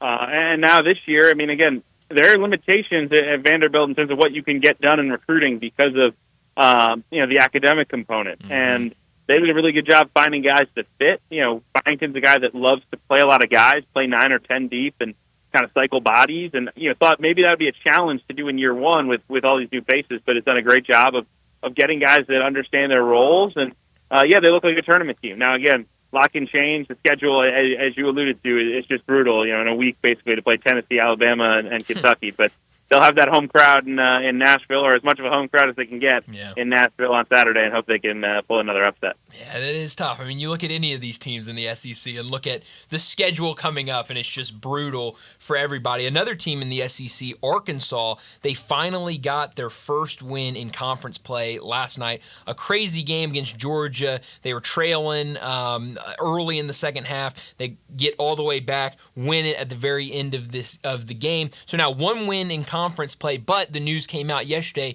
that Boogie Fland will miss the rest of the season with a hand injury. What do you make of that injury to this roster and what they've done since the start of conference play? Yeah, I mean, look, I don't think this is a great Kentucky roster to begin with, and now life gets even harder when you only really have 8 scholarship guys the remainder of the year. And that's what they have 2 or 3 other guys that are technically on scholarship but are functionally more like a walk-on. Yeah. And you know, I just don't know how you navigate that. Now, the hope would be that they can get more out of Janelle Davis, who is such a big recruit for them in the portal and just really hasn't worked out. But they just don't have a ton of firepower at the moment. And in a league where there's so much talent and so much experience, they're sort of behind the 8 ball in that regard. But you found a way to beat Georgia, and the hope would be that you can parlay some of that momentum and stay in the fight. Because, again, 7-11 might do it. If you can get the 7 SEC wins, you're going to be in the conversation on the bubble. And it would certainly be interesting if Cal and the Razorbacks are right sweating on Selection Sunday. 7 goes a long way, and I think a little something in Nashville, and now with the full 4 games on Wednesday, 4 on Thursday, 4 on Friday, boy, that's going to kill everybody covering and going to that because, I mean, just Thursday and Friday used to be really taxing, but now all those games on Wednesday, Thursday, and Friday, you got to do a little something once you get to Nashville, don't you? Yeah, you would think. And again, you know, it helps for Arkansas that they got the big neutral court win over Michigan, a win that aged really nicely for them.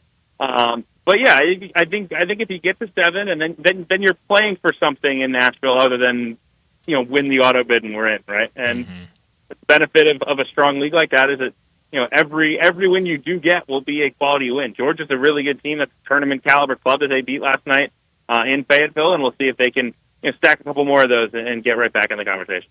The loss last night for Ole Miss, that could be a seed line come Selection Sunday to A&M. In the net, they just swapped places today in the net from that one game.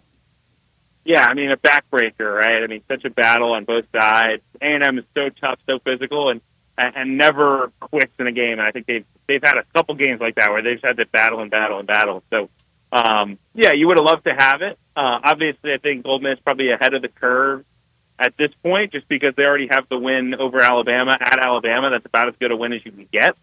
But would have loved to have the one last night, and you got to dust yourself off and pick yourself back up for this weekend. You look up at St. John's and what they're doing. You're winners of 12 of their last 13, and the one loss was on the road, a 1-point loss against Creighton. They've got one of the best defenses in the country right now. What do you see in this team and what Rick Pitino's doing up there? Yeah, I mean, it's old school Pitino ball. They are physical as all heck. They are great defensively. They rebound the heck out of the basketball. I mean, they are as good on the offensive boards as you will find. Now, they're limited as a shooting team. I mean, I think they made 1 3 last night, or at least in regulation only made 1 3. This is not a team that can shoot its way back into games. And so I'm curious to see what happens, one, and if they face a deficit or face a hot shooting team that can shoot over them. But trying to score against them in the half court is a really tall task because they're just so long, so athletic, and so physical. Kevin, in putting together your bracket, what's the hardest part of the composition of it? As you're going along, you go, oh, I forgot, they can't meet this soon, or some nuance like that. And do you ever? And I'm serious about this. And do you ever think, yeah, I could do this? They don't need that committee. I could put a bracket together. I don't know if I'm the guy, but there are bracketologists I would recommend and say, hey, we should simplify this and have these guys make the decisions instead of these ADs and presidents and all the folks on the committee. I will say right now the biggest challenge, and I think everyone will probably echo this as we get closer, is there's being so many SEC teams near the top. There are some bracketing rules and principles you're supposed to avoid. You know, grouping essentially multiple teams from the same conference in the top 4 seeds of any region. And you're going to have to do that with the SEC because they might have 7 or 8 in the top 4. I think 7 in mine, but you could easily argue for an 8. So because of that, essentially you then bend the rules a little bit and you try to keep them on different sides so they wouldn't meet at least until the Elite 8. But that's the challenge as of now, and then just try not to have 5, 6 SEC teams in one region. You got to balance them out as best you can. Yeah, no. I'll leave the brackets to you. I don't know. That sounds like a very impossible task. I have enough trouble filling one out, much less putting one together. Yeah, it does not sound like fun. UConn, they got a win Tuesday night over Butler. They needed overtime to do it. They're dealing with some injuries right now with freshman Liam McNeely, who's been really, really good for them. But the headlines were what Dan Hurley got caught saying on television, telling an official something along the lines of "Don't turn your back away from me. I'm the best coach in this effing sport." It's made headlines. What did you think of Dan Hurley's moment on camera that was caught? I mean, it's who he is, right? Yeah. It's why people love him. It's why people hate him. He's showbiz. It's great for the sport. I'm happy for there to be any Dan Hurley discourse on the internet. That's fine by me. I know he said after the game that he feels like maybe the camera's on him too much or more, and maybe stuff he says gets picked up a lot more than when other folks do it. Now, I go to a college basketball games to say that Dan Hurley is more animated than your average college coach, and the spin zone he's making here isn't quite true, but. I mean, he is right to an extent. Like, people want to see Dan Hurley. Like, they love they either love it or they love to hate it, and that's the reality. He'll make some Marine Corps drill sergeants blush. It's something. He's now Bryant talks like that, Kevin. I never use that kind of language. Never, ever, ever. Which is the biggest lie I've ever told on radio. I walk around the station telling everybody I'm the best effing host at this station. I've never heard Bryant curse, and Bryant can't say that the same for me, Kevin. So I'm there. Is Hurley right about being the best? Is he the best coach in college basketball? I think it'd be hard to say he's not. With 2 consecutive championships, obviously, Phil Self and Rick Pitino and some of the legends of the game would have a say in it. But I think right now, if you're start from scratch, you can pick anybody. You choose Dan Hurley, and you ride the highs and lows. Yeah. Who's second? I would say Self. Obviously, some struggles here the last couple of years, haven't advanced in the tournament deep since that 2022 title, but it's a hard task. Everybody knows it, and Bill is as good as it gets at getting the most out of his guys. Who's number one in the SEC? Another real tricky one. I think Nate Oates, coming off the Final Four. The recruiting has been phenomenal, and I think that's obviously a huge part of things now. There's always talk with Coach of the Year awards and stuff. Is he just a great recruiter? He's a great coach. Well, that's the job. Nate gets the best players. He plays a system that gets the most out of them, and has built a non-basketball school into one of the best basketball programs in the country. I'll take Nate. Yeah. And that rivalry, that Iron Bowl on the hardwood rivalry, Pearl versus Oates, Oates versus Pearl, Auburn and Alabama. We get that twice here coming up soon, don't we? It's going to be a lot of fun. We get Pearl versus Tennessee, which is certainly a lot of fun coming up this weekend.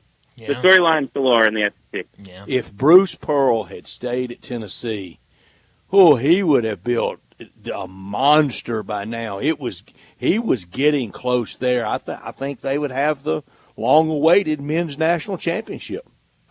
Yeah, hard to argue it, especially with the way he's built up a much more difficult job in Auburn. But he could have been one of those generational 20-plus year coaches at that place, or moved on and went to the greenest of the green pastures. I don't know, but. Yeah. I mean, it's all time kind of look back to see that he's where he's wound up, but obviously a ton of success, and the folks in Auburn certainly happy to have him. Mm-hmm.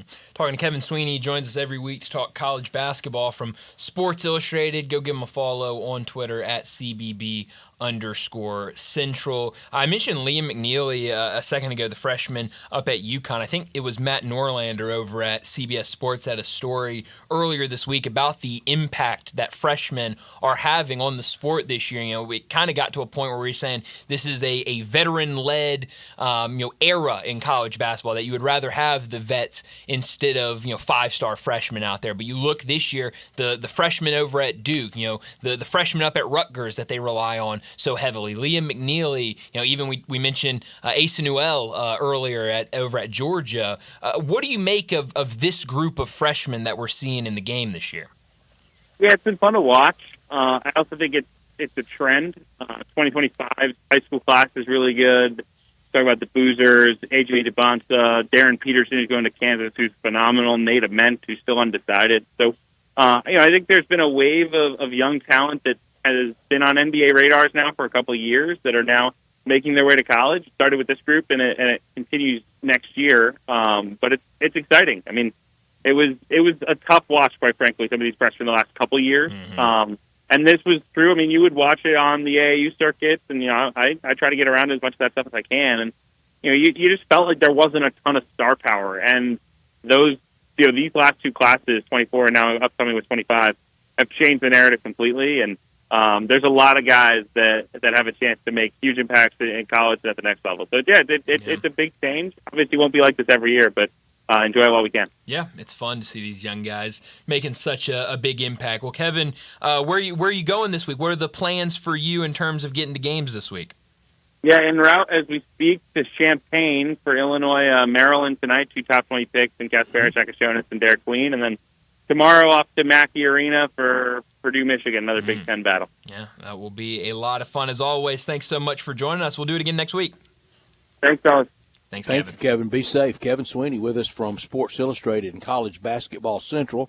Normally on Wednesdays at 5, but he was kind enough to adjust this week. Keith Smith needed some accommodating, and we'd like to do it for anybody that needs it. I hope this committee on Selection Sunday looks at the Arkansas State loss for Memphis, especially with what I think Arkansas State's going to do between now and Selection Sunday. If they win the regular season and the automatic, that should not be viewed as a negative, Brian. No, and I don't think it will. Like you said, if Arkansas State is a tournament team, I mean, we're talking about a tournament team that they lost to, and I think that's what Penny Hardaway, when you look at the teams that weren't the headliner opponents, it was Arkansas State who was picked to win their conference. It was Ohio who was picked to win their conference. It was Louisiana Tech that was picked to win their conference. Penny Hardaway knew that, hey, even when we can't go out and get a big time Power 5 opponent, we're going to go get some of the better teams at the mid-major level, and I think he did that. And so, yeah, when you look up and you see that loss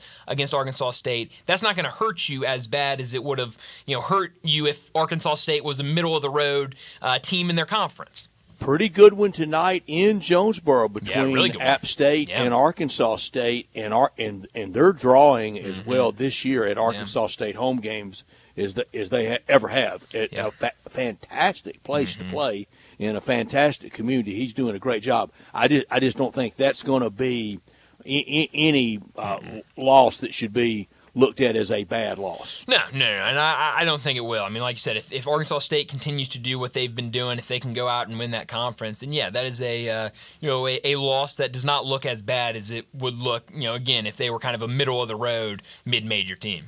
It's all matchups come bracket time. You let Arkansas State as that 12 seed, and we know that's where brackets are won and busted and upsets and screaming announcers happen. They could make life really, really tough on a 5 seed. The best thing about a new year is getting something new to drive, and you can get it from All-Star Chevrolet in Olive Branch down Highway 78 when you cross into Mississippi. First exit, Kraft Goodman Road, and you're there at All-Star Chevrolet, where all the Silverados are. Get $1,500 back in extra savings when you trade in a 2011 or newer passenger car or light-duty truck. 1.9 financing on new Blazers or 2.9 with no payments for 90 days on a new Equinox. You can be payment-free until April. Get those darn taxes done and still be payment-free all the way through April, and your good credit deserves it, and you get it at All-Star. If you're a law enforcement First responder, healthcare, military, educator, recent grad, instant extra $500 bonus back. Nobody has the certified and pre-owns like All-Star Chevy. Drew DePriest and the good guys at All-Star Chevrolet in Olive Branch. All the Silverados, the Sierra trucks, Toyotas, Nissans, Fords, Jeeps, and you got to drive that red Corvette Stingray. And if you got any vehicle you want to sell, bring it to All-Star in Olive Branch and get the most money back for it. Together, let's drive to All-Star Chevy's Fresh Start Sale for 2025 going on now in Olive Branch. For more information, go to allstarautogroup.com. Let's get to another break. When we come back, we got to talk some wagering. Doug Kazarian from onlyplayers.com out in Vegas. He'll join us next. We'll talk about the 2 games in the NFL, talk some NBA, maybe even some college basketball. We'll do that with Doug Kazarian next on Sportstime. We are real sports talk. Sports 56 WHBQ. Available on your radio dial at 560 AM and 98.5 FM, as well as around the world online at sports56whbq.com. Take us with you everywhere by downloading the Sports 56 app. And at home, just say, Alexa, play Sports 56.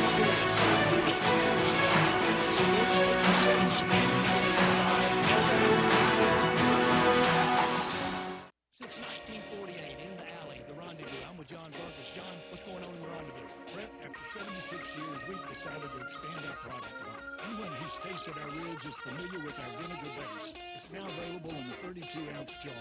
It's so good to base or marinate all meats. I even put a little bit on turnip greens. Something we've been using at the restaurant or at our house has been the Greek seasoning. My father was a cook, but my mother was a chef. And she was the one that put Greek seasoning on everything from the Mediterranean diet to steak. My mom used it on soup, salad, veggies, fish, any meat. It's a great seasoning and a flavor enhancer. My brother Nick figured out salt and pepper is more than just McCormick's and Morton's. He's come up with the perfect blend we use to coat our shoulders and our brisket, and he used to make it for his friends as Christmas gifts, and they loved it. All these products are available at Rendezvous or online for shipping as gifts and in many grocery stores. And if they're not in your favorite grocery store, ask your grocer to stock it. A beloved family of prairies still going strong since 1948. Rendezvous. Ken Garland, you are in your 72nd year of business. Your son William is now joining you. What do you think is the key to your longevity in the building business? My dad started the business in 1965, and I think being on the job sites daily and being accessible to homeowners has been a key to our success. You guys have a work ethic, as you like to say. You're not hiring people to be on the site. You guys are there every day. We interact with the subcontractors multiple times a day on each job site. You know, I think that has been a key, as well as using the same subcontractors 20 plus years in most cases. When you talk about materials, what is the first thing you're thinking about when somebody comes to you to build a home? You know, we're just trying to meet the expectations of the client and the homeowner and the architect and give them what their dream is. When you get a Ken Garland home, what do you guarantee? We'll be there after the job is finished. We're still accessible to all our clients. Now I need to know, how do I get a hold of Ken Garland? You can reach us at kengarland.com. Drivers who switch and save with Progressive could save hundreds. With that kind of money.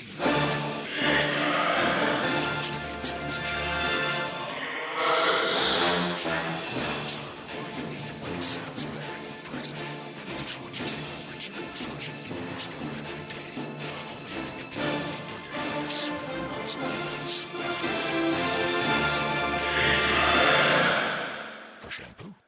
Progressive Casualty Insurance Company and affiliates, not available in all states. Potential savings will vary. Classic style meets modern design in your new Volkswagen from Gossett Volkswagen on the Pike. Take your pick from 2025 Jetta Sport or 2024 Volkswagen Taos SE. Get yours for $249 a month. Gossett Volkswagen on the Pike says come get 2024 Tiguan S or 2025 Jetta SE, now $279 a month. Plus all 2024 Atlas SEL Peak Editions, $5,000 off MSRP.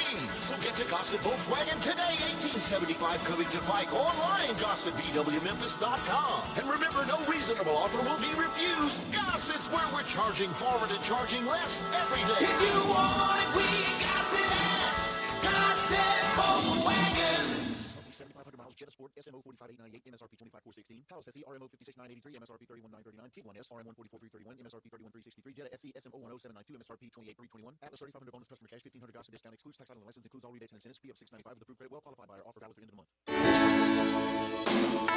Listen each and every Sunday morning at 11 to join Ottawa Presbyterian Church for worship. Ottawa is a PCUSA church downtown Memphis.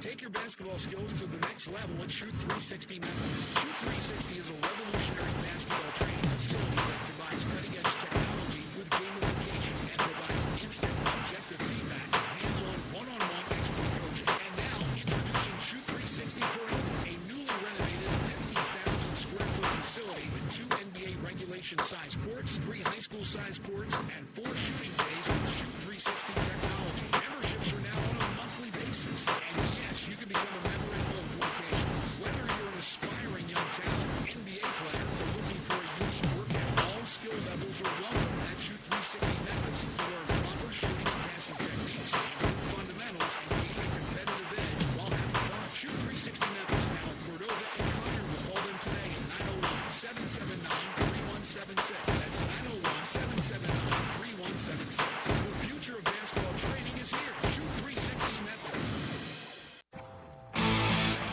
Sportstime on Sports 56 and 95 once again, Brett Roserby and Ryan Davis.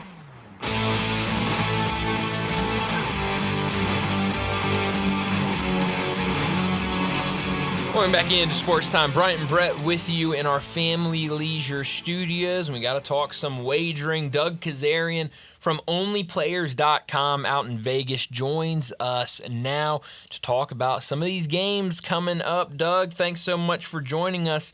Let's start in the NFL Championship weekend. Let's start in the NFC. That's the first game of the day on Sunday. Commanders and Eagles, a divisional matchup between these two teams. Right now, the Eagles a 6-point favorite, the total at 47.5. What do you like in this game? You know, it's a really tough read. We know this rookie quarterback is basically Magic Johnson. Yeah. You know, dominant, goes down, and he makes everything look so easy, so calm and collected. There really is just so much to like. Philly, you know, it's one of these things where like I'm not laying the 6 points. I have no desire to. So why aren't I taking the underdog? Well, Philly's kind of controlled the game, right? Jalen Hurts got hurt in the last meeting. In the first meeting, Philly dominated.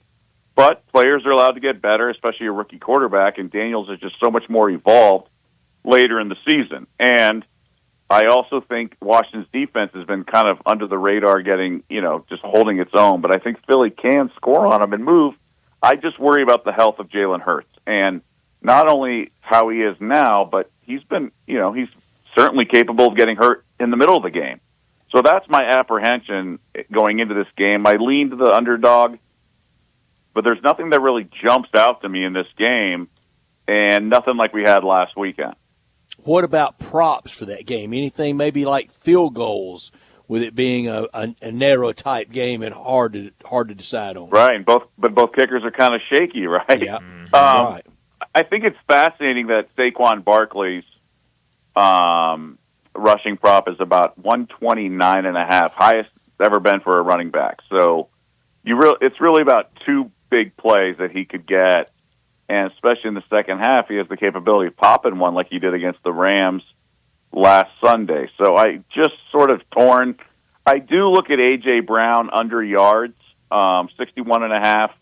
I just don't know if he can get going in this game. He has played well against Washington this year, but the weather cooperated much more effectively than it does now. So I think Brown under 61.5, and I don't know if it's really applicable, but it is kind of funny. He said that they asked about playing in the cold weather last week, and remember it was snowing, especially in the second half. He said, I wouldn't wish it on my worst enemy. And he's been so out of it the last 2 games. I just wonder with the cold weather, he's just not someone I want to get behind. So, looking at that under, and then I think Brian Robinson, plus 185, anytime touchdowns, really a strong value play. Yeah, I like both of those a ton, especially A.J. Brown, because you're right. He has really struggled getting into it lately. Let's go to that second game. I think a lot of people excited for this matchup, especially when you look at those two quarterbacks. Bills and Chiefs for the AFC Championship. Right now, KC at home, a 2-point favorite. Total there, 48.5. You like anything in this game? Josh Allen and Patrick Mahomes have split their 8 previous meetings, 4-4, but Mahomes is 3-0 in the postseason. And here they are, a team that's 15-1 when he started in the regular season, and obviously won the last game, and then they've covered the last 3 regular season games, getting them under a field goal. Really, really, desirable. But I just think Buffalo gets over the hump this time. Now, I would only tease them. I think teasing to 7.5 or 8 is the right way to play. I think Buffalo is just can keep this a one-score game or win outright. So that's how I'm playing this. I have it teased with Ohio State from this past Monday. I'm going to look into maybe teasing down the Eagles to even, something like that. Don't love the total either. I did bet. So at FanDuel, you can play Travis Kelce 40-1 to win the Super Bowl MVP. I think that has value. I think with Mahomes and the offense not clicking necessarily, they could win a low-scoring Super Bowl. And if Kelce continues to go off in these playoffs, I think he could get the Super Bowl MVP. And for a team that's going to be favored and 40-1, just really desirable, all things considered. And Kelce's been in bubble wrap during the regular season, but they've opened it up with him. So I do like that play in terms of a small future, really small play. And then Josh Allen, he went over last week. It's higher this week, but 9.5 rush attempts. I do think the over gets there. He had 12 in the regular season meeting. Short yardage situation, we know how he can really just dominate the size of a linebacker. I think they're going to lean on him in short yardage situations and call quarterback draws. And, even if the pocket breaks down, that's a rushing attempt if you can get positive yards. So I like that. And if the Bills win, he can take a knee as well. So rushing attempts for Josh Allen, I like. And always remember, at the end of the game, trying to run out the clock, kneel downs, taking knees, victory formations, the gift that keeps on giving on those over rushing attempts for these quarterbacks. Our guest, Doug Kazarian, he's with onlyplayers.com in Vegas. Check it out at onlyplayers.com. He's on our Sissy's Log Cabin guest line. He's been with us all the football season. And 2 weeks ago, Doug, I thought you had the sharpest angle take of anything. Going into those college football playoff semifinals, you said, if you like Ohio State for that semifinal game, just take them to win it all money line, and it's a de facto 2-team parlay. You hit. Well, the Buckeyes were the team to beat. I think the point spread was going to scare me off a couple times, and they ultimately, look, obviously they kicked a field goal in the final minute, but that point spread was right there for a couple games with the Buckeyes. And the first and goal, the one they didn't score, and just it was kind of a mess. So I felt comfortable in the teaser option and the outright. Now Buckeyes, Chip Kelly gets over the hump. I'm happy for him, and they were the best team in a lot of ways in these playoffs. But there are opportunities that we could have made more money with covering against Notre Dame. Obviously the Buckeyes were great in the first half. So, sometimes there's opportunities in the futures market that you look past it. Going into the playoffs, I have Saquon Barkley 25-1 to win Super Bowl MVP. I mentioned Kelce a second ago. So I think there are opportunities when this vast menu of bets out there, including futures, that we can get behind. So a lot to like if you can pick off something and sort of go through the weeds and find that right little nugget. Are you holding any Super Bowl winning tickets, team to win it all? No, I'm not. I wish I had some, futures in terms of even like the matchup Super Bowls. Like, I just didn't think Washington could get it going with that kind of soft defense. But Jaden Daniels has just been so impressive. I wish I had one of those. So the only one I have is Saquon 25-1 to win Super Bowl MVP. So I hope Philly gets there. And you just got to find. So there's in-game betting. That's something I've been able to do. You mentioned onlyplayers.com. I'm up 69 units this month. So sometimes things just break right, and the playoffs and college football and both the NFL have gone really well so far. But no firm opinions this weekend, and I'd love to give out some bangers or some interesting props. One that I caught my eye, it's a 5-1 opening drive. So the first drive for Washington, you can bet 5-1 on whether it's the verbiage is any other outcome or turnover, or basically they go for it so often, so you can get a turnover at 5-1, and it's turnover on downs counts. Obviously, the pressure of that defensive front, the ball hawking secondary, maybe the cold weather. So plus 500 on maybe a turnover on downs or something that I did take a little nibble on because I think it's kind of a fun play and get you some action right away. Yeah, Doug, I would bet with your background at ESPN, people very familiar with you through the years at ESPN, I bet you know both of these people really well. And Bryant and I have talked a lot about it. Bad beat, Stanford Steve and Scott Van Pelt. Yeah, I bet you're friends with both of those guys, aren't you?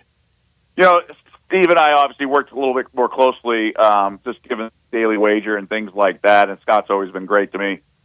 They've really sort of brought out the fun part of betting in a lot of ways, the humor behind it. Well, here's what we propose, Doug. Everything's not a bad beat. You need to carve a niche on great win, because for every bad beat, somebody's cashing a ticket winning. Right, and we always got to train ourselves to remember those wins, because there are the bad beats when we're on the wrong side of those crazy endings, and they certainly are. I mean, look, there's just the sheer volume of games, especially with first half lines, second half lines. You're always going to have something right down to the wire, and sometimes, I remember an odds maker. He told me about some basically a bowl game that was heavily bet by sharp guys over, and it was a way under at halftime, and then miracle fourth quarter. This was this year. This was this bowl season, and I texted him. I go, "Nice win on the over." He texted back, "Wait, that game went over?" ? He had already given up on it, and he had meetings and other things going on in the day. Hold on tickets. You get these miracle victories. That's right. You do it last night. If you had Arkansas minus the 1.5, you got a late Christmas or early Christmas gift, didn't you? All-timer. All-timer. Now, the right thing to do is miss that second free throw regardless, right? Because choose clock. Other teams out of timeouts to catch it flat-footed, all that stuff. So missing was the smart thing to do. The defense on the free throw box out should have been ready for a miss and a full court heave. But to have that and get the layup at the buzzer, and just a miracle across the board. Sure was. And you could see that front row at Bud Walton Arena, and that's very pricey real estate. You could see a young lady. I guarantee you that celebration wasn't just the Razorbacks breaking the seal on their first SEC win. She had some action on it. She was really happy. That's the best part. And some of these, more so the totals, when a meaningless bucket is scored, you can check out the first row in the game broadcast. That's where Steven and Scott do such a nice job of pointing out. Yeah, they sure do. Absolutely. And I've never met Scott Van Pelt, but Stanford Steve came to Oxford several years ago with Wright Thompson and a pretty big rowdy weekend guy trip, and he was delightful to be around and seemed like he really has fun with it. Just, the camera doesn't lie, does it, Doug? Well, and Scott, I believe, calls him, if I'm not mistaken, sort of the heart of the show or the conscience of the show. He's a solid, what you see is what you get, and such a good dude. And really, I have such positive memories and fond memories of everyone I worked with at ESPN, both on camera and behind the scenes. And it was a great run for me, and but now I'm enjoying life out in Las Vegas. And Doug, it shows with you in the time that you join us here and how you present yourself. You can tell you're having fun along the way, but making money makes it more fun. Yeah.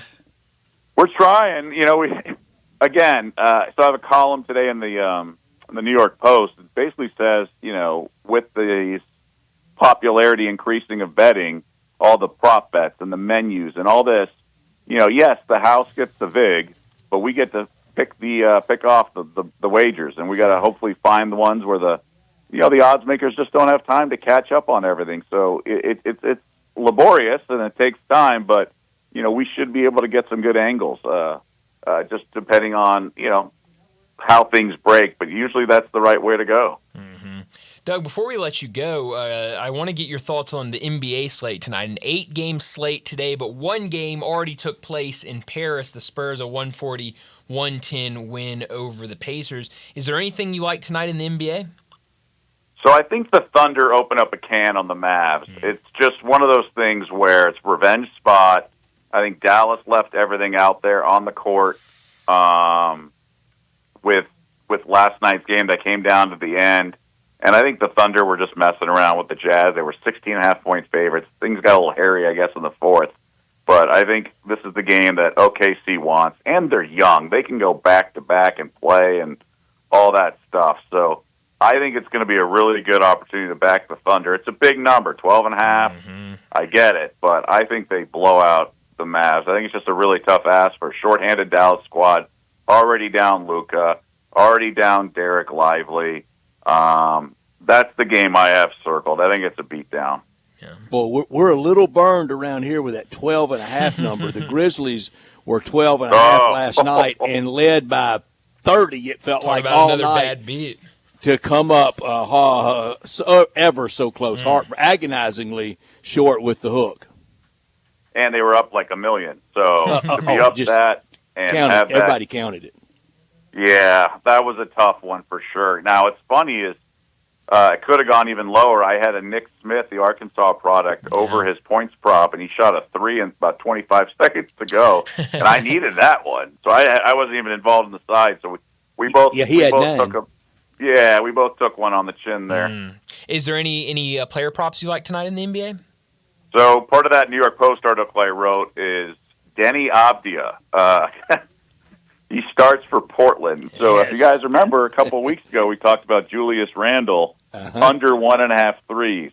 Same concept with Avdia, and it's because of Orlando. And just they allow the fewest 3-point attempts in the entire NBA. It's around 31 or so. And they have a defensive rating that ranks 4th in the league. They only give up about 11 makes.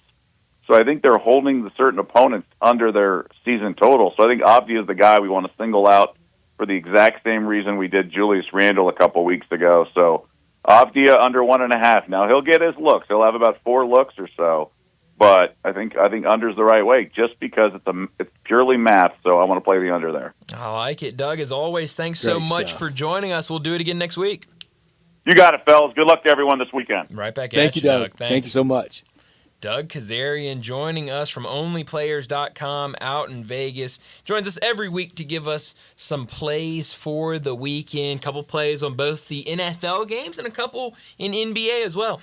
You going to ride the Denny Avdia roller coaster? Of course. Absolutely. I don't think I'll be as risky as I was last time when I waited until, I forgot who it was, Julius Randle last time. He already knocked down one. I go, what the heck? I'll take the under. I think I'll make sure I get this one. I think at our next break, when we get to a break here in a second, I think I'll go ahead and put that one in so I don't forget about it.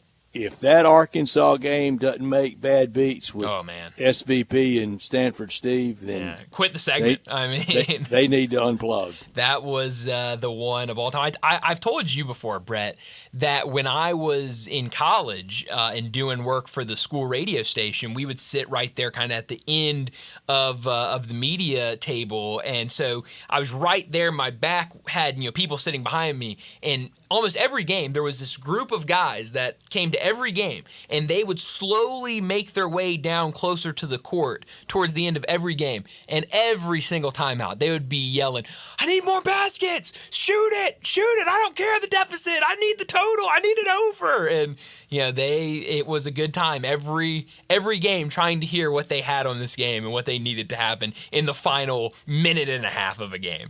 Now, I think most of it is low for fun stakes, sure. and I hope people keep it like that and have fun with it. But it is prevalent. It is pervasive. You hear the conversation in the concourse, in the restroom, in the seating area, standing at the concession line. There's a lot of action on the line. There is, and it's only growing. It's only becoming more popular. More states are regulating it, so it's only. Like Doug said, it's only going to grow, and you definitely hear more chatter. I hope it grows to a brick and mortar site inside FedEx Forum, or at minimum a kiosk, a ATM type machine, and it doesn't have to be everything on the phone. Yeah.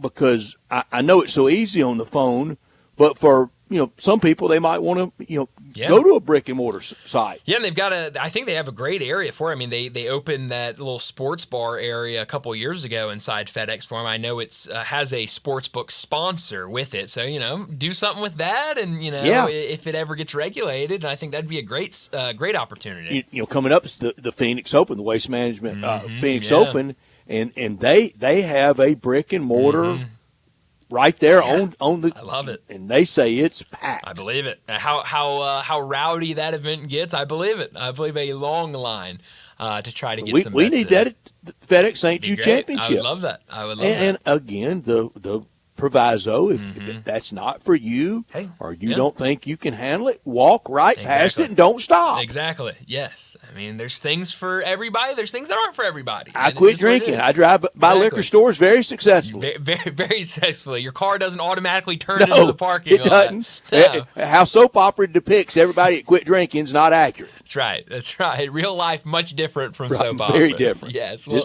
just know yourself a little bit. Exactly. I'd love to see it. Let's go ahead and get to a break. And when we come back, it'll be time for Big Number of the Day.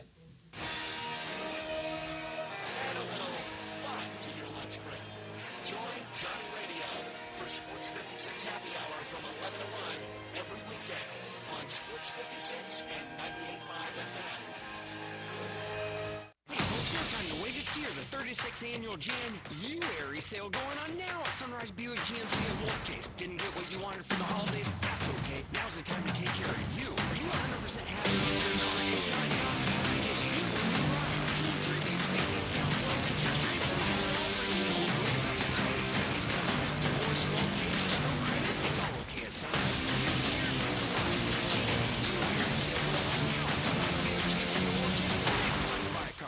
Is reviewing life insurance on your to-do list? Now's the perfect time to add it. A friend recently told me that securing life insurance sooner rather than later can help you lock in lower rates for years to come. So, I bumped this up on my list and got it done. I called SelectQuote and couldn't believe how easy and affordable life insurance is. I'm 40 and got a $500,000 policy for $16 a month. My husband's also 40 and his $500,000 policy was only $18 a month. Plus, with SelectQuote's same-day coverage, there was no medical exam required, and they were covered by the time we hung up. Knowing I have this checked off my list feels amazing, but the peace of mind knowing my family is protected feels even better. Call SelectQuote 1-800-670-5151. That's 1-800-670-5151. Or go to SelectQuote.com to get your free quote today. 1-800-670-5151. Details on example rate at SelectQuote.com.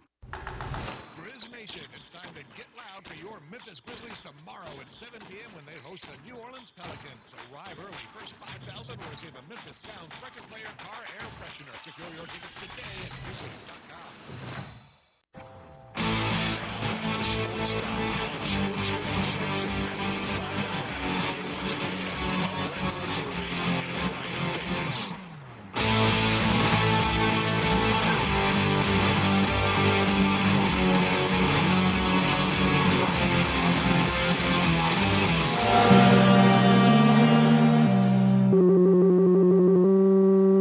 Big Daddy. Hello, Big Brand. It's a guy, he wants to be big, then he gets big, he doesn't want to be big anymore, then he gets small, but the suit's too big. Big Daddy. The big boy. You're a big guy. I think she's trying to pull a fast one on Big Daddy. The big number of the day.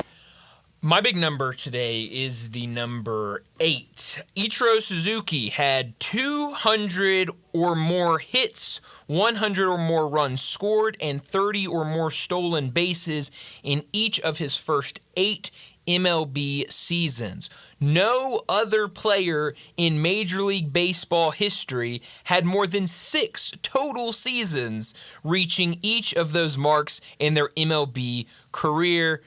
And he still was not a unanimous All-Star. That's a Lee Corso double yo stat. I mean, it just doesn't make any sense. It really doesn't. Would you like to meet the person that I would love to. I mean, maybe my life goal now is to meet the person that didn't have Ichiro on his ballot. Shouldn't he be outed? Yeah, I think so. I think, Brad said it yesterday, I think they should wear it. I mean, you did it. You made that selection. I say wear it. Be bold about it. What if it's not so fun out there in the blowback? Well, I mean, you're the one that did it. I mean, that's right. Wear it. Oh, it's just so annoying. Oh, man. It's bad. But Ichiro, he did a mass and put together a Hall of Fame career, Sure did. even though very easily one dunderhead said no. Yeah, and hey, if that makes them happy, if that's their life achievement, if I didn't vote Ichiro as a first ballot Hall of Famer, good for them. I Big hope they have fun.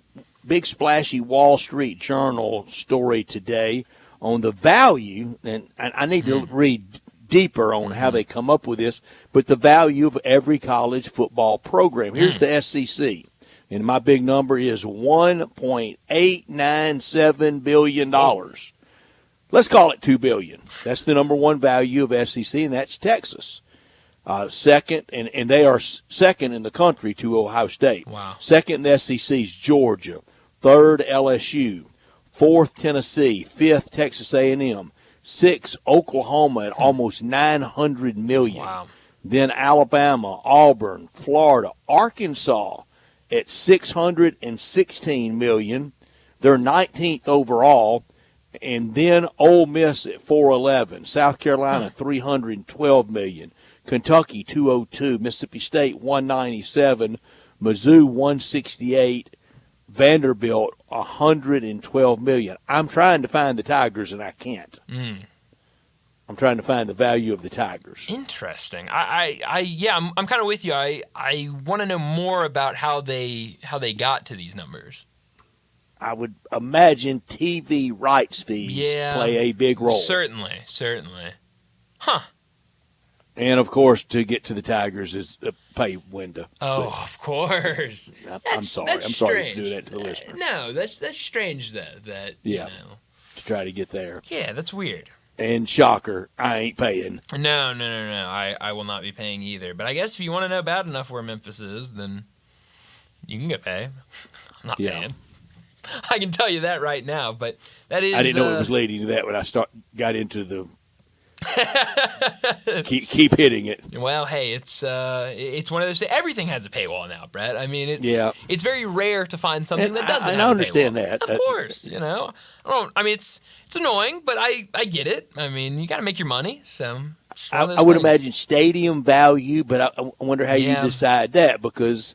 If Saban Field at Bryant-Denny Stadium said in Lower Manhattan, it would be worth more. Yeah, but it sets in Tuscaloosa County. That's true. That is true. So I would be curious to see how they came up with those numbers.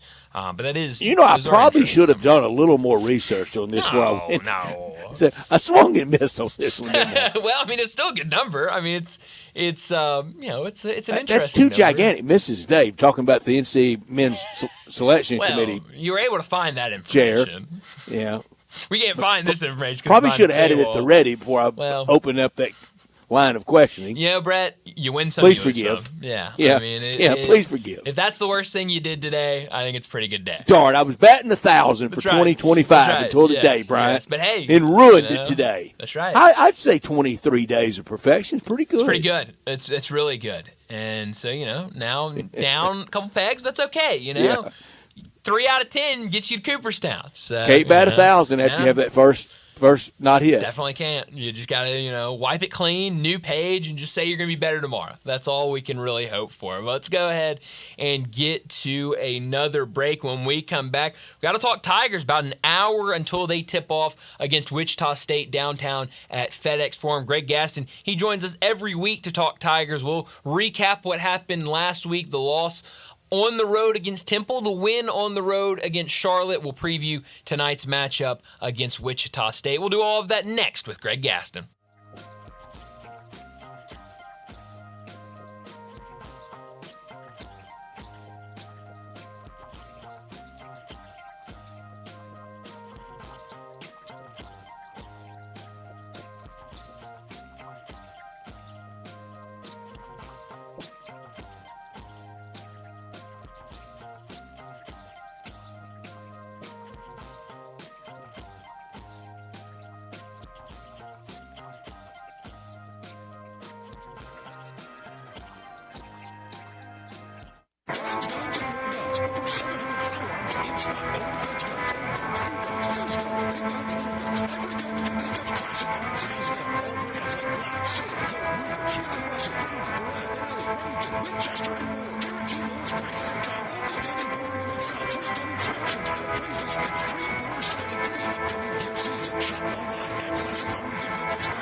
Example, stock number RZ307440, MSRP 82085, dealer discount 7425, purchase allowance 2750, sale price 71910, expires 3325.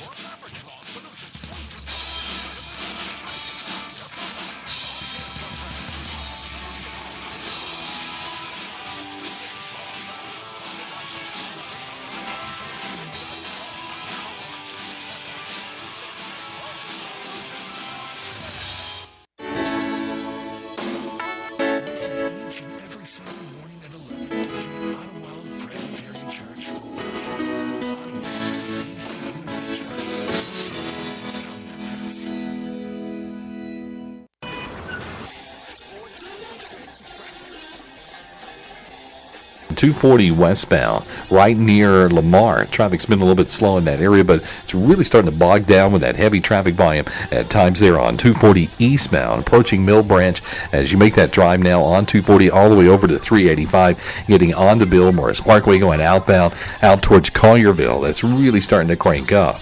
Hey, make a difference by adopting a pet at the Humane Society of Memphis, Shelby County. Check out the animals right now that are available for adoption. Log on to memphishumane.org. I'm Commander Chuck with your on-time traffic.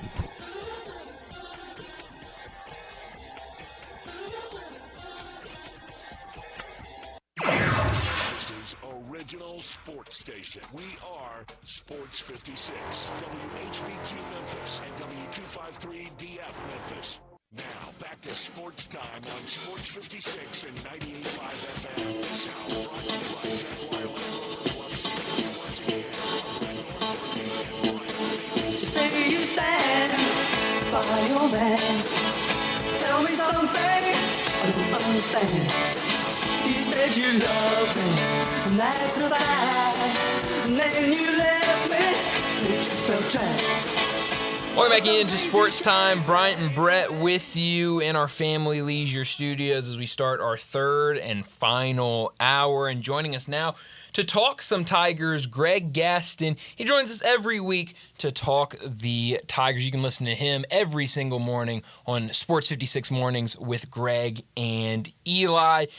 Greg, last week when we talked with you, it was game day again for the Tigers on the road against Temple. We talked about it being a tricky game. Road at Temple is usually difficult, but the Tigers had a lot of success just going up there and finding ways to win. Not the case last Thursday. What did you see really out-rebounded, especially on the offensive glass? Temple getting a ton of offensive rebounds. What did you see in that game and then the way they were able to respond on Sunday against Charlotte? Yeah, good afternoon, gentlemen. Look, I probably would have taken that game as my clunker game if it wasn't for the fact that actually Penny had a good record against Temple. So even though there have been tough games against the Owls in the past, they've usually been able to figure out a way to win. But that was exactly what I thought we would see from Temple.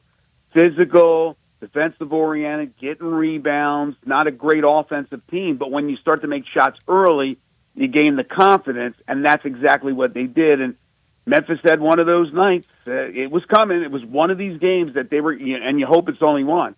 But there's one of those games where just nothing's going to go in. Your defense is going to be bad. That was some of the worst defense I've seen from the Tigers all year long. Their communication was horrible. Their help defense was bad.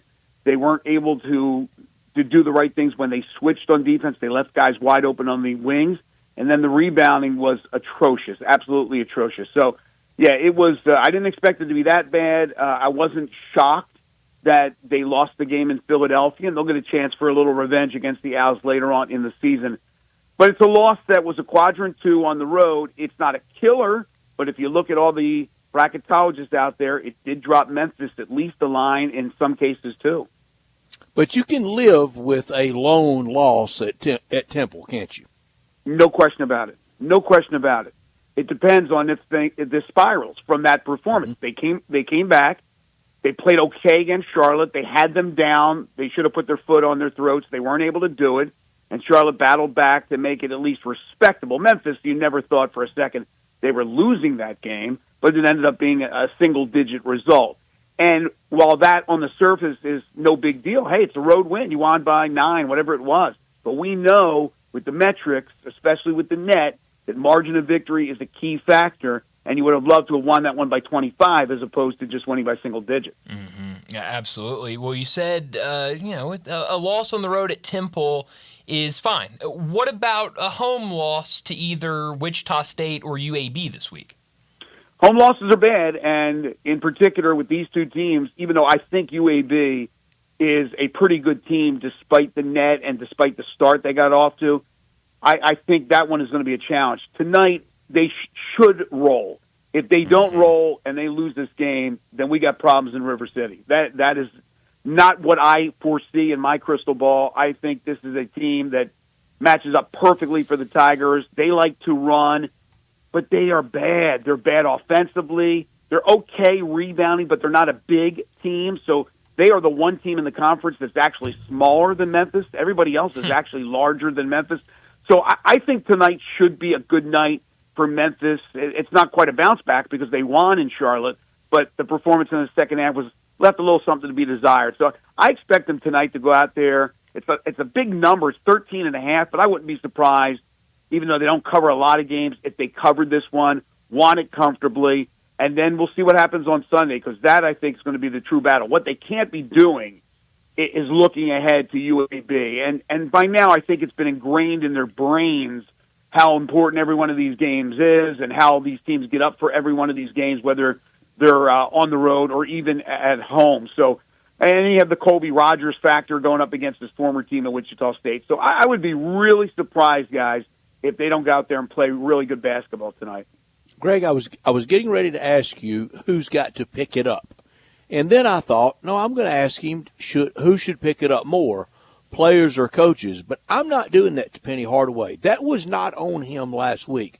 Look, you know how to box out from about 9th grade on if you're trying to rebound.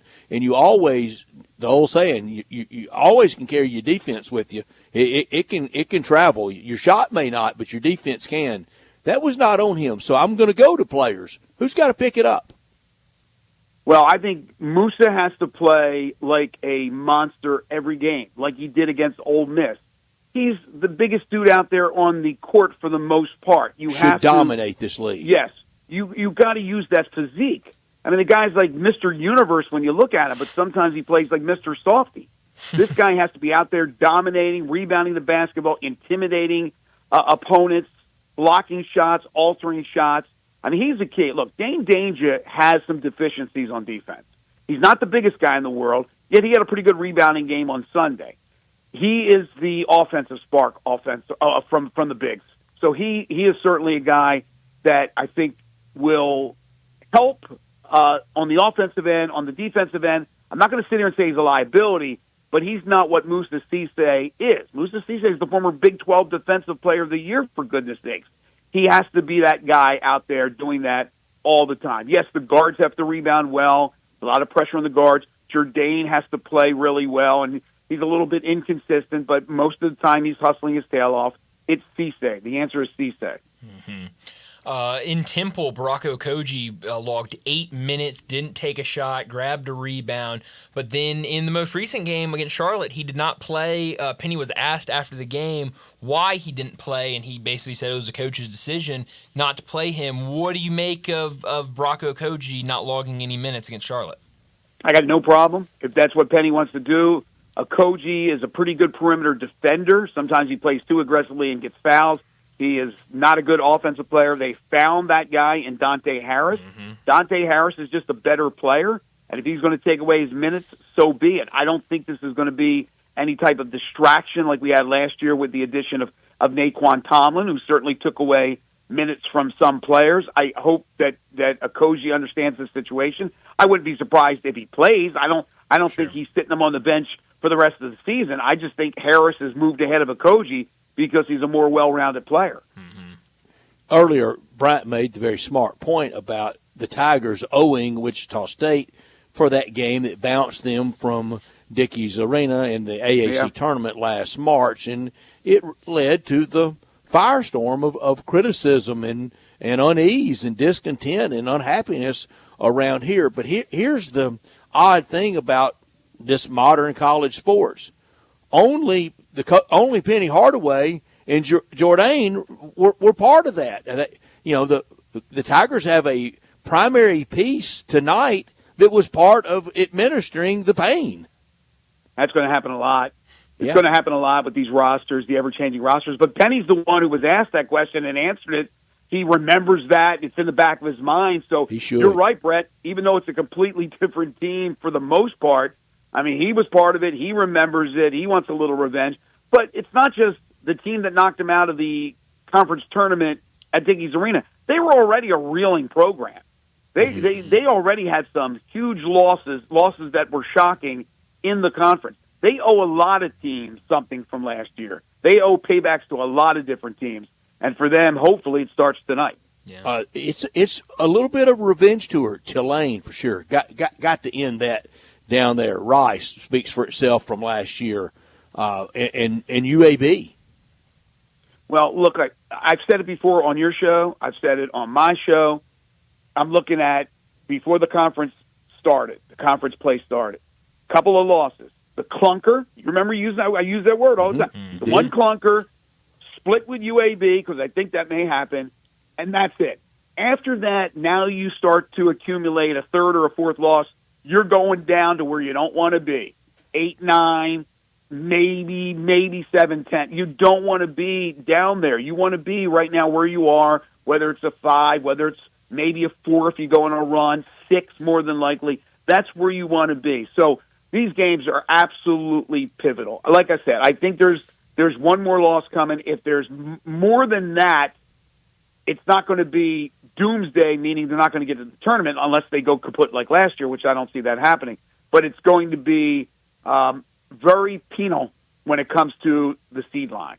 Yeah, and Greg, I think that's very realistic and fair-minded by you for the kind of the math that includes the clunker. But here's why a lot of coaches, and they don't want favorable media, and I would describe us, I think they would describe us as favorable. They don't want a whole lot of win or else games, because then if you don't, then what kind of conversation does that crack open?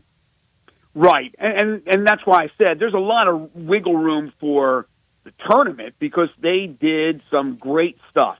I mean, some great stuff in the non-conference portion of their schedule. What they don't want to do is give that all up. Again, this is a team that's still nationally ranked. This is a team that's still very capable. And yes, they're firmly in the tournament. They're still going to be the favorite in every game they play in this conference and the favorite to win the conference championship. So it's not negative Nelly. It's just the fact that it's very hard to go undefeated or even lose one game in a conference. I don't care who you are, what conference it is.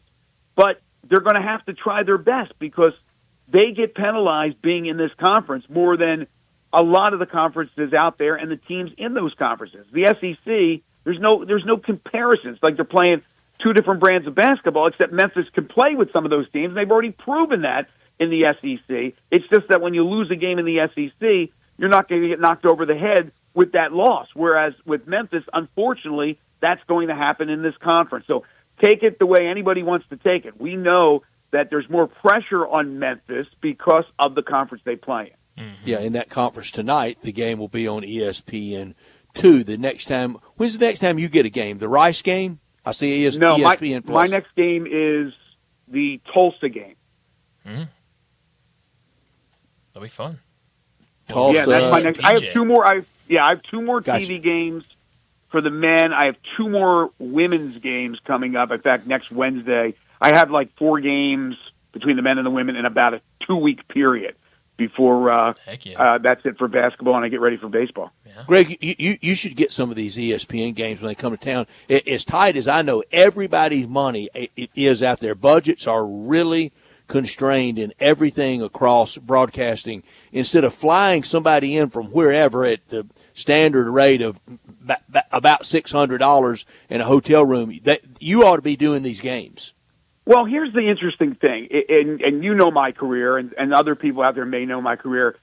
I have done a lot of those games over the years. I did one or two with ESPN, but ESPN2 and then some ESPN U games and things of that nature. So I've had those. And then, of course, it was on Fox for a while, so I was doing those games. I've done about 5 or 6 different networks. CSS was a network that maybe people remember, and that's what they did. I mean, they used me because I was a local talent who had done a bunch of the games on UPN 30, even on KNO. So I had that. So they would go to me, and then I'm just very bad in networking. I am not the person to ask if you want to find out the ins and outs of being good in networking. I do a game, I come home, I live my life, I go to the radio show, I come home, I live my life. I should have been more kind of stern about that and maybe even a pain in the butt to the people that made those decisions, but I really didn't. But I did a bunch of those games. I would love to be able to still do that, Brett. That would be the ultimate. But again, I don't know. Maybe the ship has sailed. But I've always enjoyed doing those games. People got to realize, again, when I was doing games for UPN 30 or I was doing games for KNO, they were more one-sided. Although I always try to play it down the middle. I don't like the homerism. I really don't like that. But when I do all these other games, any of the ESPN networks, and especially now with ESPN Plus, it's down the middle. It is not a Memphis Tigers broadcast. It is a neutral broadcast. And if the narrative of the story that's created is pro the opposing team, then that's the way it is. That's where the chips fall. Yeah, people need to put it in their pipe and smoke it. That's just the way. This is not the radio broadcast with Dave. That's a whole different ballgame. It's not when I do football with Dave and Jarvis. It's not me sitting in the Grove. Yeah, exactly. It's not you sitting in the Grove doing things for Ole Miss. There's always going to be a slant toward that team. You're not going to sit there and rip apart your team. You may question. There may be some things that you debate, but it's not going to be the critical. And it's not critical on Plus. It's just that some people lose their mind because I was talking up East Carolina, who was trying to win their first ever top 25 game on the road in the history of the program, and they were closing in on doing so. So the narrative, I let the narrative get created by the way the game is playing. There's no preconceived narrative going in. Yeah, way to go! It's done. And it's why neither you nor I, or a lot of us, we've never done bombastic style talk radio. I think the entertainment's in the sport. I don't need to bring my guitar to the studio. Exactly, and I'm not going to talk news. I know that the school board was a big thing, and if they want to hear about that, I'm not going to be woke. I'm not going to be MAGA. Well, exactly. Now, if I was back home in the Philadelphia area, they're a little bit different on sports radio. I might be a little different, but because I have that, it's in my back pocket. But I try to be as nice as I can. I try to give people a chance to express their views that may differ from mine. Heck, I got a partner for 20 years now where our opinion differs on just about everything. But I try to be the person on air, TV and radio, that I am off air. I think I'm the same person. So if you meet me in the street, I'll say the same things to you. Absolutely. Well, Greg, you talk about the UAB game. You mentioned that earlier. We've kind of talked about it the last couple of weeks that still feels like a game that the Tigers could lose. You look at what they've done lately. Andy Kennedy's going out there saying they're one of the hottest teams in all of college basketball. And then you look at that star. Somebody needs to tell his team. Well, yeah, yes. But, you look at their star player, a guy that gave Memphis trouble last year, and you look at where some of those issues have come for the Tigers this year again has been in the front court. Yaxel Lindenborg, averaging about 17 points per game, over 10 rebounds per game. That is a guy that could really give Memphis issues on Sunday. Yaxel's a load. He's an NBA player, I believe. At least he'll get that opportunity. And AK's not afraid to open his mouth and he thinks that will fire up his team, and often it has in his career. Look, this is going to be a retro game that was announced today, so the Memphis State unis.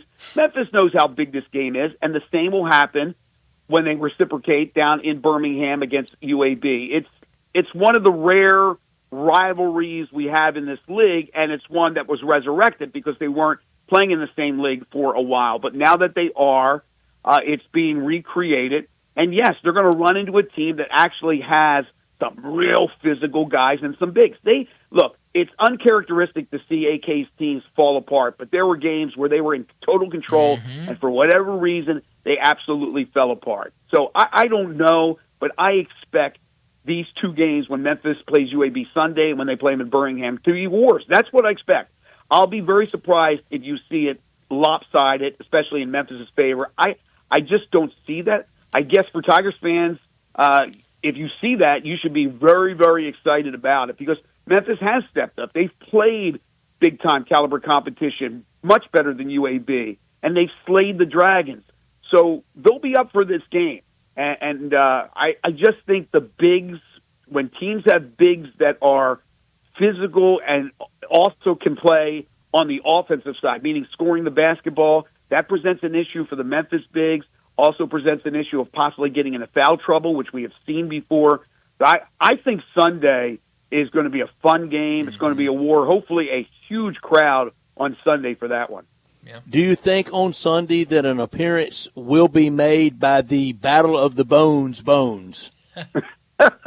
Leave the bones alone in the football offices. Yeah, we don't need to see the bones there. The only carting the bones all over rendezvous. town. I think they should bring them and run a highlight reel of the 24th, finished 24th ranked in Associated Press and stick it in UAB's ear. Put the bones in the ear. You know what? Now that you say that, I mean that's not a bad idea, and they do a really good job with those. They videos. sure do. I mean, a really good job. To play the video during a break, maybe have some football representatives. Look, it's the basketball day. You don't want to take away from the basketball, but it's not a bad thing to promote your brand. Not bad at all. No, and especially when Dilfer's doing all the off-season talk about the other coaches in the American. I mean, it's a good opportunity, right? Exactly. Take a bone, Dilfer. No. I don't think Trent will be making an appearance. Wouldn't that be something, though, if Trent That came would be there? great. But no, I do not. I think you're right. I do not think Trent will be in attendance. Greg, last thing for you. You mentioned you're getting ready for baseball season. It's coming up. Y'all had Matt Reiser on about a week or so ago on the morning show. Have you started diving into the baseball team? What's this group going to look like this year? Yeah, just a little bit. I think they're pretty excited. It's a completely different team. I think it's 26 new players. They addressed left-handed hitting. There was a deficiency on that side, and you can't have a deficiency on the left-handed side. You obviously you're going to have the bulk of your hitters going to be right-handed. Mm-hmm. You have to make sure you have enough on the left side of the box. They went out, they addressed that. They got a pretty decent pitching staff. It all comes down to pitching. They'll play a rugged schedule. Look, the American Conference baseball is really, really good, and then you're going to play Ole Miss home and home. You're going to play Mississippi State home and home. But I think this is a team that will be better than last year. I thought last year they were in a lot of games. They let a lot of things fade away at the end. I think it's a program certainly on the riser, pun intended. Mm-hmm. I like Matt. I like where they are. I think it could be a fun season. I hate that it starts so darn early, to be honest with you. I mean, we're talking about Valentine's Day. Yeah. I don't know what the temperature is going to be on Valentine's Day, but more than likely we're going to have some cold days before they become warm. And I wish it started later, but I understand the schedule. You're trying to pack everything in. David Kellum always says the coldest he's ever been in his life was late March in Auburn at baseball. Colder than any football, colder than any hunting he's ever been on. Coldest time he's ever been in his life was down at Auburn. Oh, my gosh. And late Auburn, March? Auburn's close to the ocean. True, but late March? Yeah, late March. Wow. Okay, that's 6 weeks into the season. Down on the plains, he said baseball's always much colder than any football. Oh, one off the Tiger grid question, Greg. I think Chase Utley and Jimmy Rollins both should be Hall of Famers. You think they get in? I don't think Jimmy's been on my show. He's a good friend of my buddy out in Los Angeles, so I've had the chance to talk to him. I don't know if Jimmy will get in, but some of the guys that have been getting in lately, the numbers, I think, have gone down of what is really required in the minds of these voters. There's nothing that is set or etched in stone, as you know, but I think they're a little bit more, I don't want to use the word lenient, but a little more open to going a little deeper into the numbers. For example, pitching, obviously, there's not going to be a 300-game winner, more than likely, so you're going to drop it down to 250, maybe even 225, who knows. But I think Chase Utley has a chance. Here's the thing. Next year, you're going to probably get Beltran, who was penalized a little bit for the whole Astros trash can thing. He'll get in because he was at 70. Andrew Jones will probably get in at 66. He'll move up to get to 75 because the new guys that are on the ballot for the first time, none of them are Hall of Famers, in my opinion. But Utley has a chance, but that would be a big jump, Brett. So to answer your question, maybe Utley. I'd love to see both those guys in. I just don't know right now. Yeah. Well, it's gonna be fun next year to keep an eye on it, and outside of the one voter that didn't put Ichiro in, I don't have a problem with any of the. Boy, don't you know voters. he's a blast to hang out with, Greg? I wonder. He's a fun, groovy guy. I know. Please make these votes transparent, but I wonder if everything it's the same should be dude. in sports. Exactly. Heisman, preseason, SEC media days, everything should be absolutely revealed. Yeah. We're in agreement on that, but I just wonder if it's the same dude that didn't vote in Jeter. It might have been. Wouldn't it be something if it was the same guy? I'm just curious to know. Anyway, I think you should wear I bet that guy sits around and watches cat videos too. Amen. Nice way to pass the time, I guess. And on that note, yes. Well, Greg, as always, thanks Thank so you, much Greg. for joining us. We'll do it again next week. Thanks, guys. Take care. Thanks, You Greg. got it. Greg Gaston joining us every single week to talk Tigers, and certainly a lot to talk about today with the Tigers in action.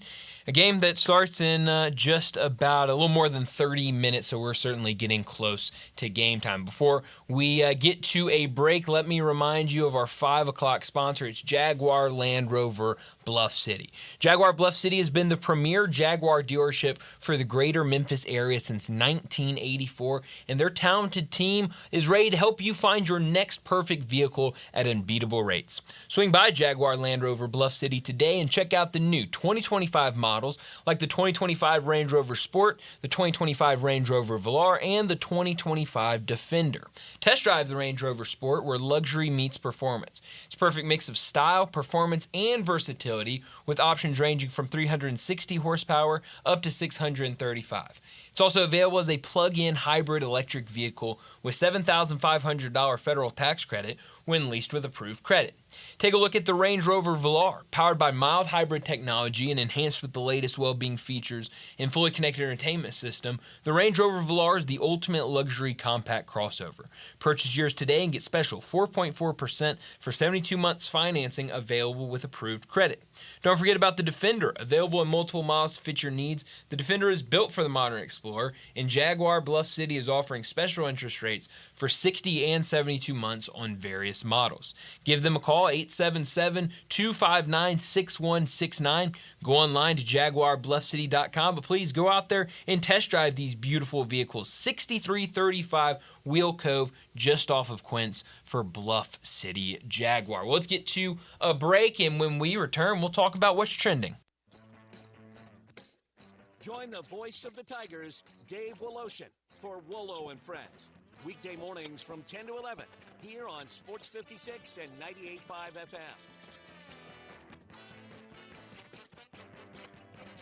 You know, sometimes I wish I had a gun. Well, I'm armed, but before I bought one, I still went to Top Gun Academy to learn to protect myself without a gun. How is that possible? Top Gun's personal protection training. It's perfect if you want to protect yourself without firearms. I don't know. And it's perfect if you feel the need to carry a gun for self-defense, because the last thing you really want to do is shoot. That is scary. Not at Top Gun. It's very comfortable, and you learn to load, handle, and shoot a handgun safely. Protect yourself. Go to Top Gun Academy. They're at 2770 Witten Road. Briggs Powder Coating for a beautiful finish every time. Briggs Powder Coating specializes in automotive, ornamental, residential, and industrial coating. With two conveyor lines and the largest batch ovens in the Mid-South, Briggs can accommodate all of your powder coating needs. Locally owned and operated since 2002, Briggs Powder Coating will customize a beautiful finish just for you. Drop by or call to see how Briggs Powder Coating can bring color to your life. 901-367-2771 or BriggsPowderCoating.com. New year, new savings during the Gossett Chrysler Jeep Dodge Ram Fiat Start Something New sales event on the Pike. We got it covered in 2024 Jeep Grand Wagoneer L Series 3, $23,156 off MSRP and 0% for 36, or 3.9 for 72 months is available. 2023 Jeep Renegade Upland 4-wheel drive Sport, $309 a month. Buy it for $23,723. And power up in 2025 Ram 1500 Bighorn, $13,758 off MSRP or $629 a month. Plus all 2023 models, you can save up to $16,906 off. So drive past the rest, come to the best. Gossett Chrysler Jeep Dodge Ram Fiat. Online, GossettMotorCars.net. If you want it, we got it. motor cars. RS 145 331 MSRP 123 155 Renegade Triple P 57 256 MSRP 31095 Ram SN 544 525 MSRP 56 825 includes all rebates and incentives and excludes PF 695 excludes tax title and license with approved credit. See dealer for complete details. Dealer stock only. Sports 56 traffic. Good afternoon. It's trying to move a little bit better over here, but it's been pretty slow for the last 20-25 minutes on 240 westbound. Right up from between Airways and Lamar, we had that collision earlier. It slowed it down in the westbound lanes. Eastbound, well, that's a given. That's always heavy this time of the afternoon, but hey, it's moving better over there in the eastbound lanes. On 240s, you get on to 385 Bill Morris Parkway going outbound. Watch your speed on 40 out there in Fayette County this afternoon. Weimer's Jewelry, 7525 Highway 64. They want you to know they are your Valentine's Day headquarters. I'm Commander Chuck with your on-time traffic.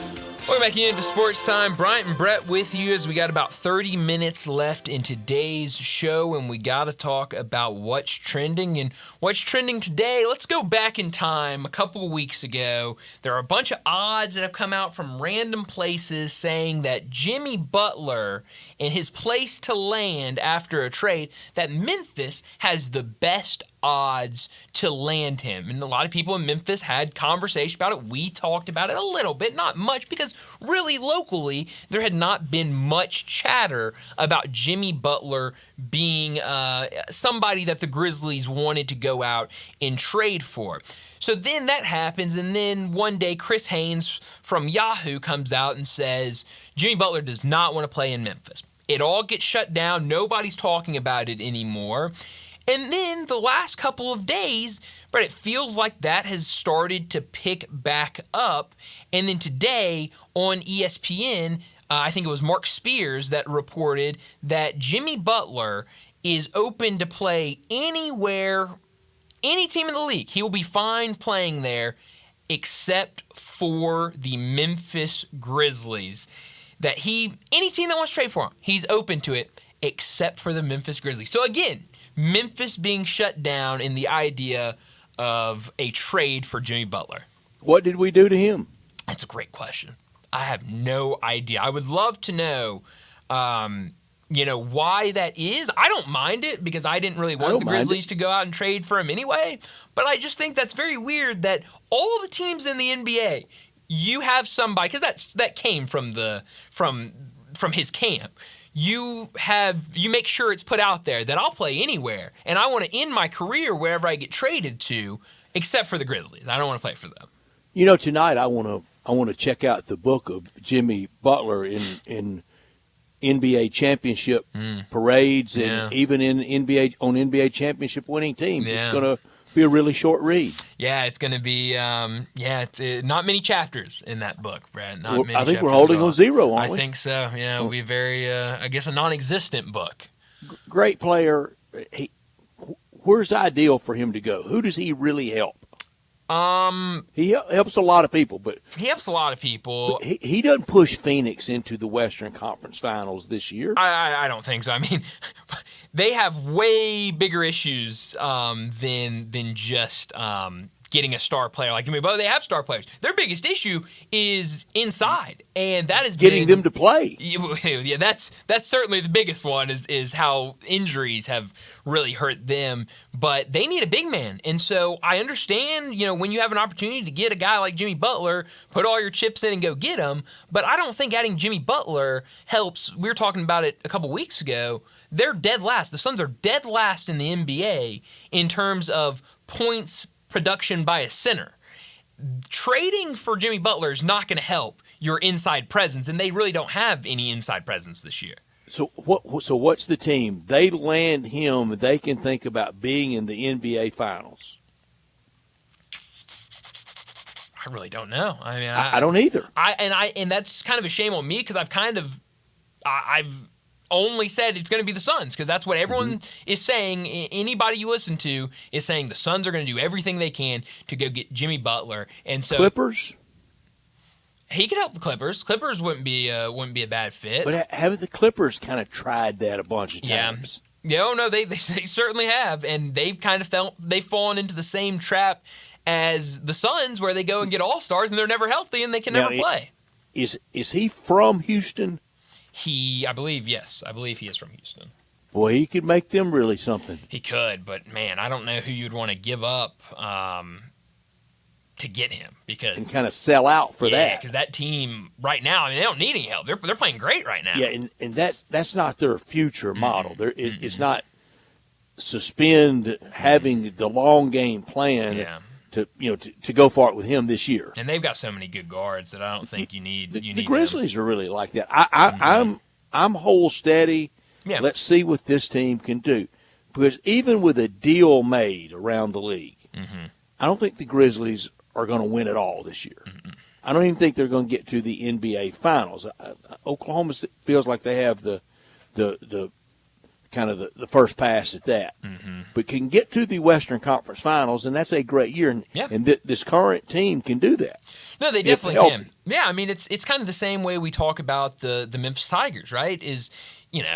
I don't think Memphis is going to the Final Four this year. But, if they get into the tournament, if they can win a game or two in the tournament, that is much better than what they did last year. Same for the Grizzlies, where, it'd be a lot of fun. Exactly. And, last year, I know what happened with the Grizzlies. Throw that out. But even before that, they've had trouble getting out of the first round. So if they can, get into the playoffs, which it looks like they're going to do that easily, if they can get in there, win a series, get in that second round, then we're talking about, okay, what could possibly happen? And that's a lot of fun. So, no, I love where they're at right now. And, I think Pete Pranica was on with Dave this morning, and Dave asked him about kind of what do you do around trade deadline? And Pete said, I think you stick with what you've got right now. And, hey, if a trade comes out there along the way that's just too good to refuse, absolutely you take it, but don't go out and try to force something because you think that that's going to help your team, because what you have right now is really good.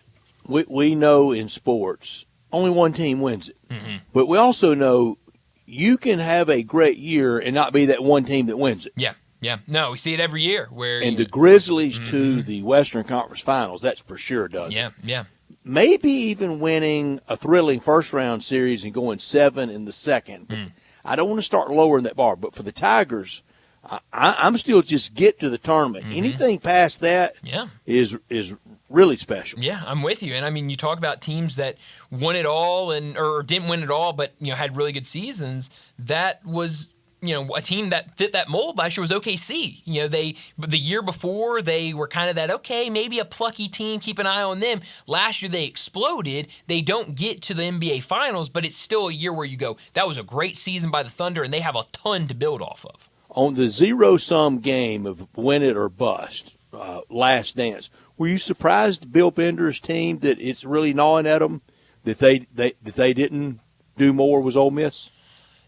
No, I don't think so, because we kind of knew what was, the idea. We knew that after that bowl win the year prior, it was, hey, let's all run this back. Let's bring everybody back. Let's go out. Let's make a splash in the transfer portal. This is a go-for-it year. You have a go-for-it quarterback. You've got the guys at pretty much every position. And the schedule. The schedule was conducive. I didn't mind that. I thought it was a good team to pick out. I think it's very fair. I was about to say, you're the person I'd like to hear from. I think it's very fair, but it's not gnawing at me. Now, I think it is some others, and I think it's more of a younger fan that it's bothering. But for me, again, 10 wins. Beat biggest rival. Beat mighty Georgia. Slaughtered the opponent in the bowl game. Finish 11. I'm okay. Content. Yeah. I'm okay. Yeah. What would be your team that you would put for that? I think Texas. Yeah. All that money spent. That quarterback. Yeah. That schedule. Yeah, that's a really good one. And they go out in the semis. Yeah. Texas is a really good one. I'd say probably Texas or Oregon for me. I mean, Texas has Mhm. that, or Oregon has that great year. We heard about both of them. You know, that it's yeah. the I mean, they're both roster the same that mold. everybody Yeah. envies. I mean, they both had that veteran quarterback that could Ole really Miss do a had lot. a very enviable Sure. roster too. Sure, very especially much in that so. D front. Absolutely, but no, I think there are several teams that could fit that mold, and I fully admit that I settle into kind of old Ole Miss 90s thinking. Of 10 wins. Yeah. Beat State. All the stuff I just went through. Okay, I'm okay by it. Yeah. But a lot of people have changed from that, including the head coach. Yeah. I mean, he doesn't like that 90s Ole Miss thinking. No. You elevate that, and so no. I mean, I think it is that's an interesting, way to kind of go about it, because I think it's what we've talked about. I think Memphis kind of falls into that as well. We talk about the similarities between Ole Miss and Memphis all the time. I mean, Brian, it was into the 90s. Yeah. Still didn't have lights. It brought Hemingway. Okay. I mean, man. And this was not in the 90s, but I was talking to a Ole Miss friend that's a few years younger than me. He's around 58. We were talking last week at Jason's Deli, and we both were kind of, we're A-okay. Yeah. This hurt, disappointing. Sure. There's that word. Heartbroken. I was going to say it for you, but thank you. Me to it. But mostly okay. And in that conversation, I told him, I remember going to homecoming in 1986, seeing them barely escape, and I mean Houdini act to win at the buzzer over then Southwest Louisiana, now Louisiana. And it maybe was 26,000 there that day. Oof, wow. Maybe. Yeah.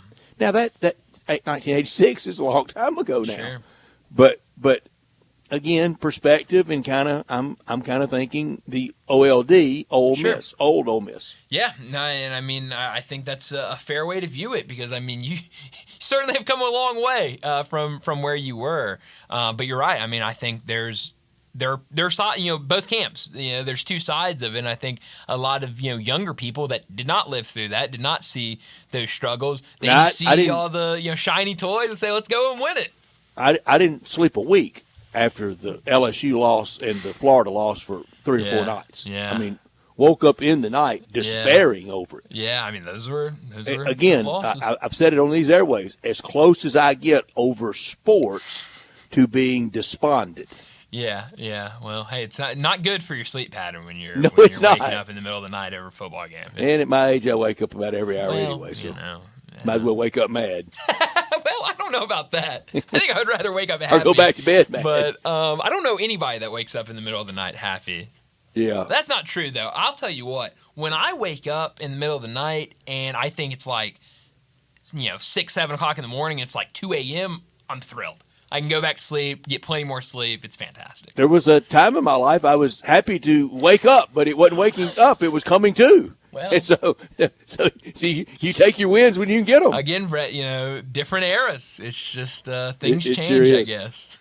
Tomorrow afternoon at 5 o'clock, we'll talk Tiger basketball and the result from tonight against Wichita State with Jason Munns from the Commercial Appeal. It's presented every Friday at 5 by Jim's Place Grill in Collierville. Over 100 years of charcoal grill steaks, over 100 years of celebration, family time, and lasting great memories. The Terrace family, with their touch for our community, they know it so well. With recipes that date back to the beginning in downtown to now in Collierville at the railroad tracks at Poplar and Houston Levee. Tiger game's going to be on there right now, tonight. What a place to take that in, eat, and enjoy right there at the bar. Online at jimsplacegrill.com. Don't forget the E in grill. So many of you didn't during the holidays. Those gift cards, that was popular. It'll be popular around Valentine's and around Mother's Day and Father's Day and year-round. Every state grill perfectly over an open flame. Come to Jim's and taste and see and feel the difference. Lunch hours Monday through Friday from 11 a.m. to 2 p.m. Dinner hours Monday through Saturday 5 p.m.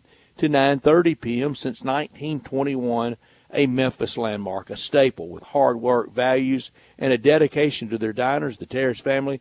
They've created that memorable dining experience. The lunch menu, the staples like the souffle ma, the shrimp cocktail, crab cakes, and those salad dressings, all homemade. And at dinner, the calamari, the soups, the seafood, and the steaks, fillets, ribeyes, and strips. Great bar area for you to enjoy tonight at Jim's Place Grill in Carterville, and tomorrow afternoon we'll talk about it with Jason Munns at 5 on Friday. Yes, we will. We'll have a lot to talk about with Jason Munns after what happens tonight.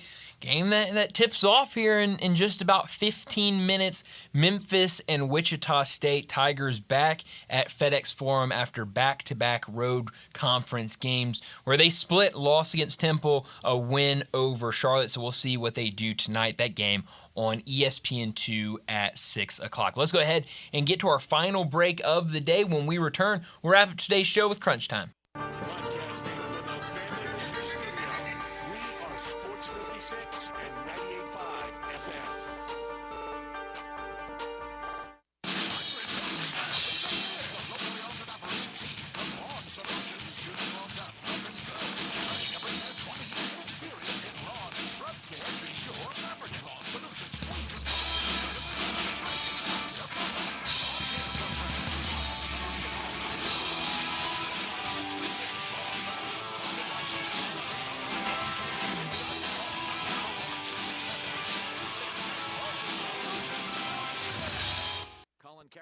With pro tight end Dallas Goedert to share his journey with plaque psoriasis and how he tackles his symptoms with Otezla apremilast. Yeah, being a football player with plaque psoriasis can be challenging. My skin gets flaky and itchy, so my doctor told me about a pill, Otezla. It works from the inside out. Otezla is a prescription medicine used to treat adult patients with plaque psoriasis for whom phototherapy or systemic therapy is appropriate. Otezla can help you get clearer skin after just 4 months. Dallas is an Otezla patient that has been compensated for his time. Don't use Otezla if you're allergic to it. Get medical help right away if you have trouble breathing or swallowing, swelling of the face, lips, tongue, throat, or arms, severe diarrhea, nausea, or vomiting, depression, suicidal thoughts, or weight loss can happen. Tell your doctor if any of these occur and if you have a history of depression or suicidal thoughts. Talking to my doctor about a pill was a total game changer. If you're struggling with plaque psoriasis, talk to your doctor about Otezla. Visit Otezla.com for more information or call 1-844-4-OTEZLA for prescribing info about cost, and more.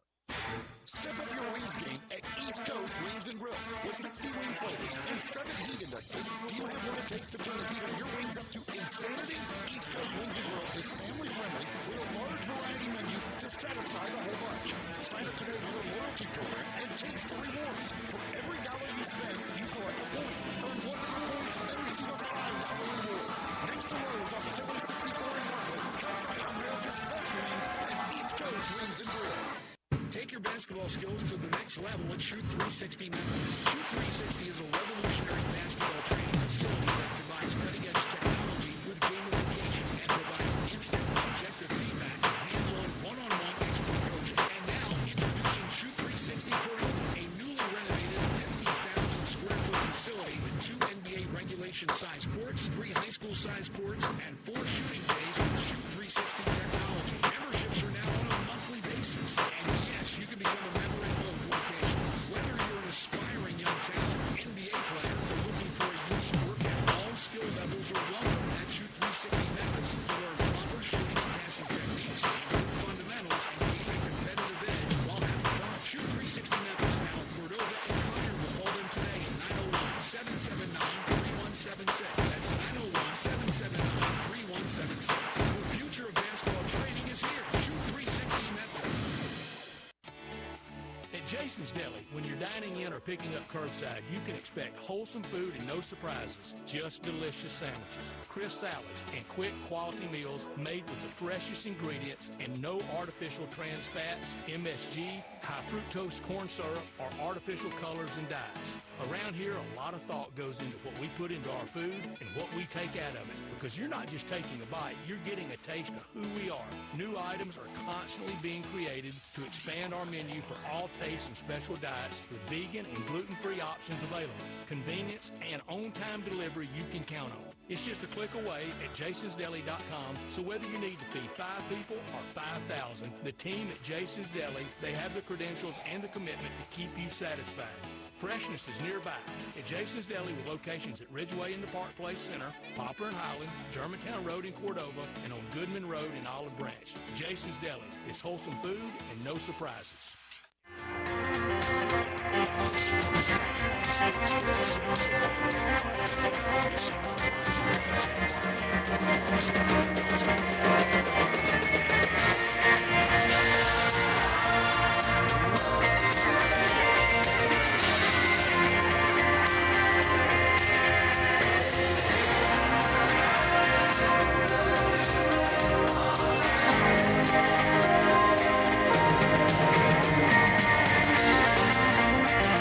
pretty cool, and we're just getting started. So.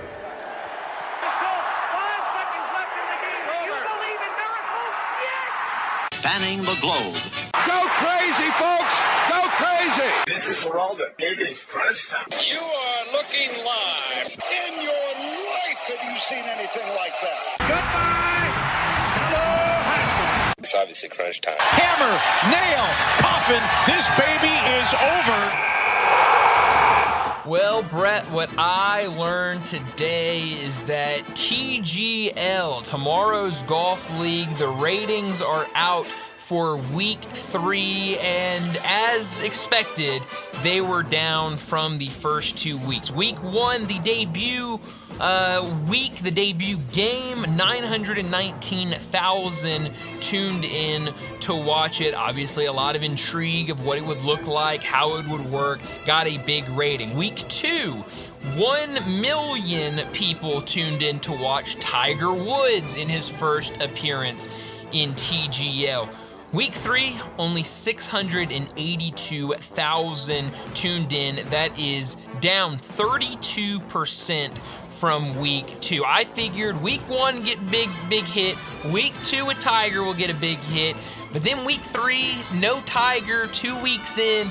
I doubt that that's going to get a lot of eyes on it, and it didn't. I'm curious, next week, Tiger Woods versus Rory McIlroy, does that maybe get a bump? But it feels like a lot of people wanted to see what it was like, and now that they've seen it, they go, okay, I don't really need that. I'll see you later, and not really tuning in.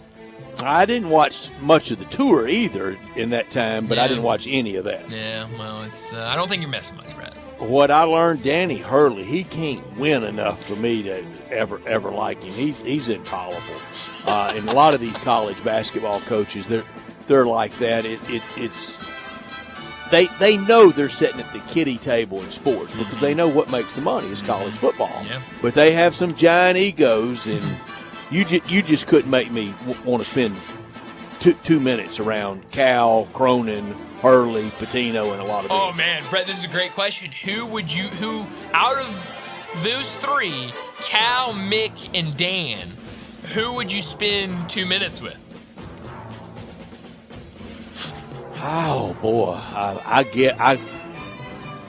I guess Cronin, I guess. Okay. But love it. It's an impossible question. Hard pass on me ever having anything to want to do with any of them. Yeah, it seems like that's a lot of people, and it seems like it's growing for Dan Hurley, especially what happened. But they a don't couple hang nights with me ago. either, so Well, it's all fair. I guess that is fair. What I could have done without Brett, it's the Jimmy Butler saga. I don't know what Memphis ever did to him as a city, as a team. I don't know if there's a certain player on the team that did something to him, but Jimmy Butler does not like Memphis. It was a couple weeks ago when it was being reported maybe Did Memphis Tigers didn't play him at Marquette? Did he ever come here for anything? Was that been in a lot of conferences with him? Yeah, I do not know. I don't remember either. I don't remember it off the top of my head, but I guess maybe they could have crossed What did we do to paths, make but him so sore at I don't us? know. I mean, he had Chris Haynes that said he doesn't really want to go to Memphis, and now today, Well, fine. Mark Spears saying that this is what was said basically on NBA Today. Jimmy Butler's trade wish list is simply to leave Miami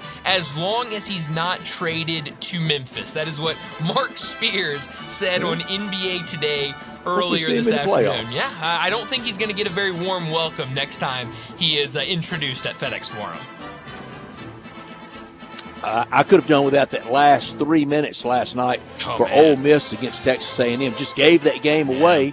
A&M was smart enough to take it, and they did. The shot selection was bad. Turnovers were bad.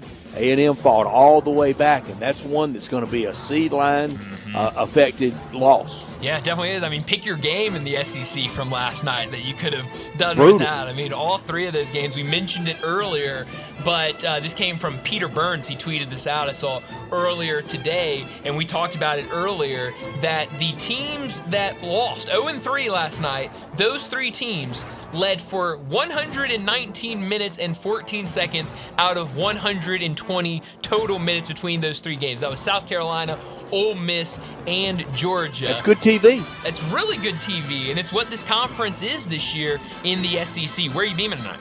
FedEx Forum, I wish, to be for the Tigers in Wichita State, should be fun. Old rival, dates back to the Valley. Memphis leads 20-13 all time, even way back when they were the Week Shockers. Last Wichita State win, we remember it's that ugly AAC tournament exit for the Tigers. Hope Penny exacts some revenge on them. Yeah, and it sounds like everything he's been saying. He wants to get that revenge after you used it today, so I'll use it again. What was a disappointing loss in the first round of the AAC tournament a season ago. So I think disappointing and surreal should be stricken from the language. Ooh, surreal. That's way overused. Here's another one.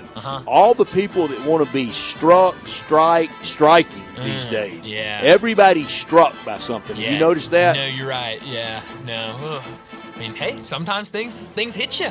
They strike you. I don't know. A bolt of lightning comes out. We need to make a list of things, words not to say. Kevin Sweeney's at Champaign-Urbana for 17 Illinois at home against Maryland in the Big Ten. 8 NBA games tonight, 1 already in the books. I bet that went over. Sacramento at Denver, and the Celtics at Lakers only 2 times during the regular season. Wonder if they meet they won't meet in the NBA Finals this year. No chance. I mentioned App State at Arkansas State. That's a good one in Jones Boogie. It's going to be a really good one in Jonesboro. I saw a tweet earlier today that said less than 550 tickets available for that game tonight. So it sounds like it's going to be a packed house for what should be a really good game. And that one's on television. You'll be able to watch that building, and they're selling tickets. Hodson's doing them a great job. Doing a terrific job. Jeff Bjorken's doing a great job running that department. Yeah, you are absolutely right. But a really good night in the sports world. You mentioned it, all of the NBA action, the college basketball action as well. Going to be a really, really good night in the sports world. If you're going down, already down there, hopefully already down there for this Memphis game that tips off here in a couple of minutes. It should be a good one. Again, if you're not going to that game, that one will tip off here shortly on ESPN2. But that's all the time we have. Enjoy your night. We'll talk to you again tomorrow afternoon.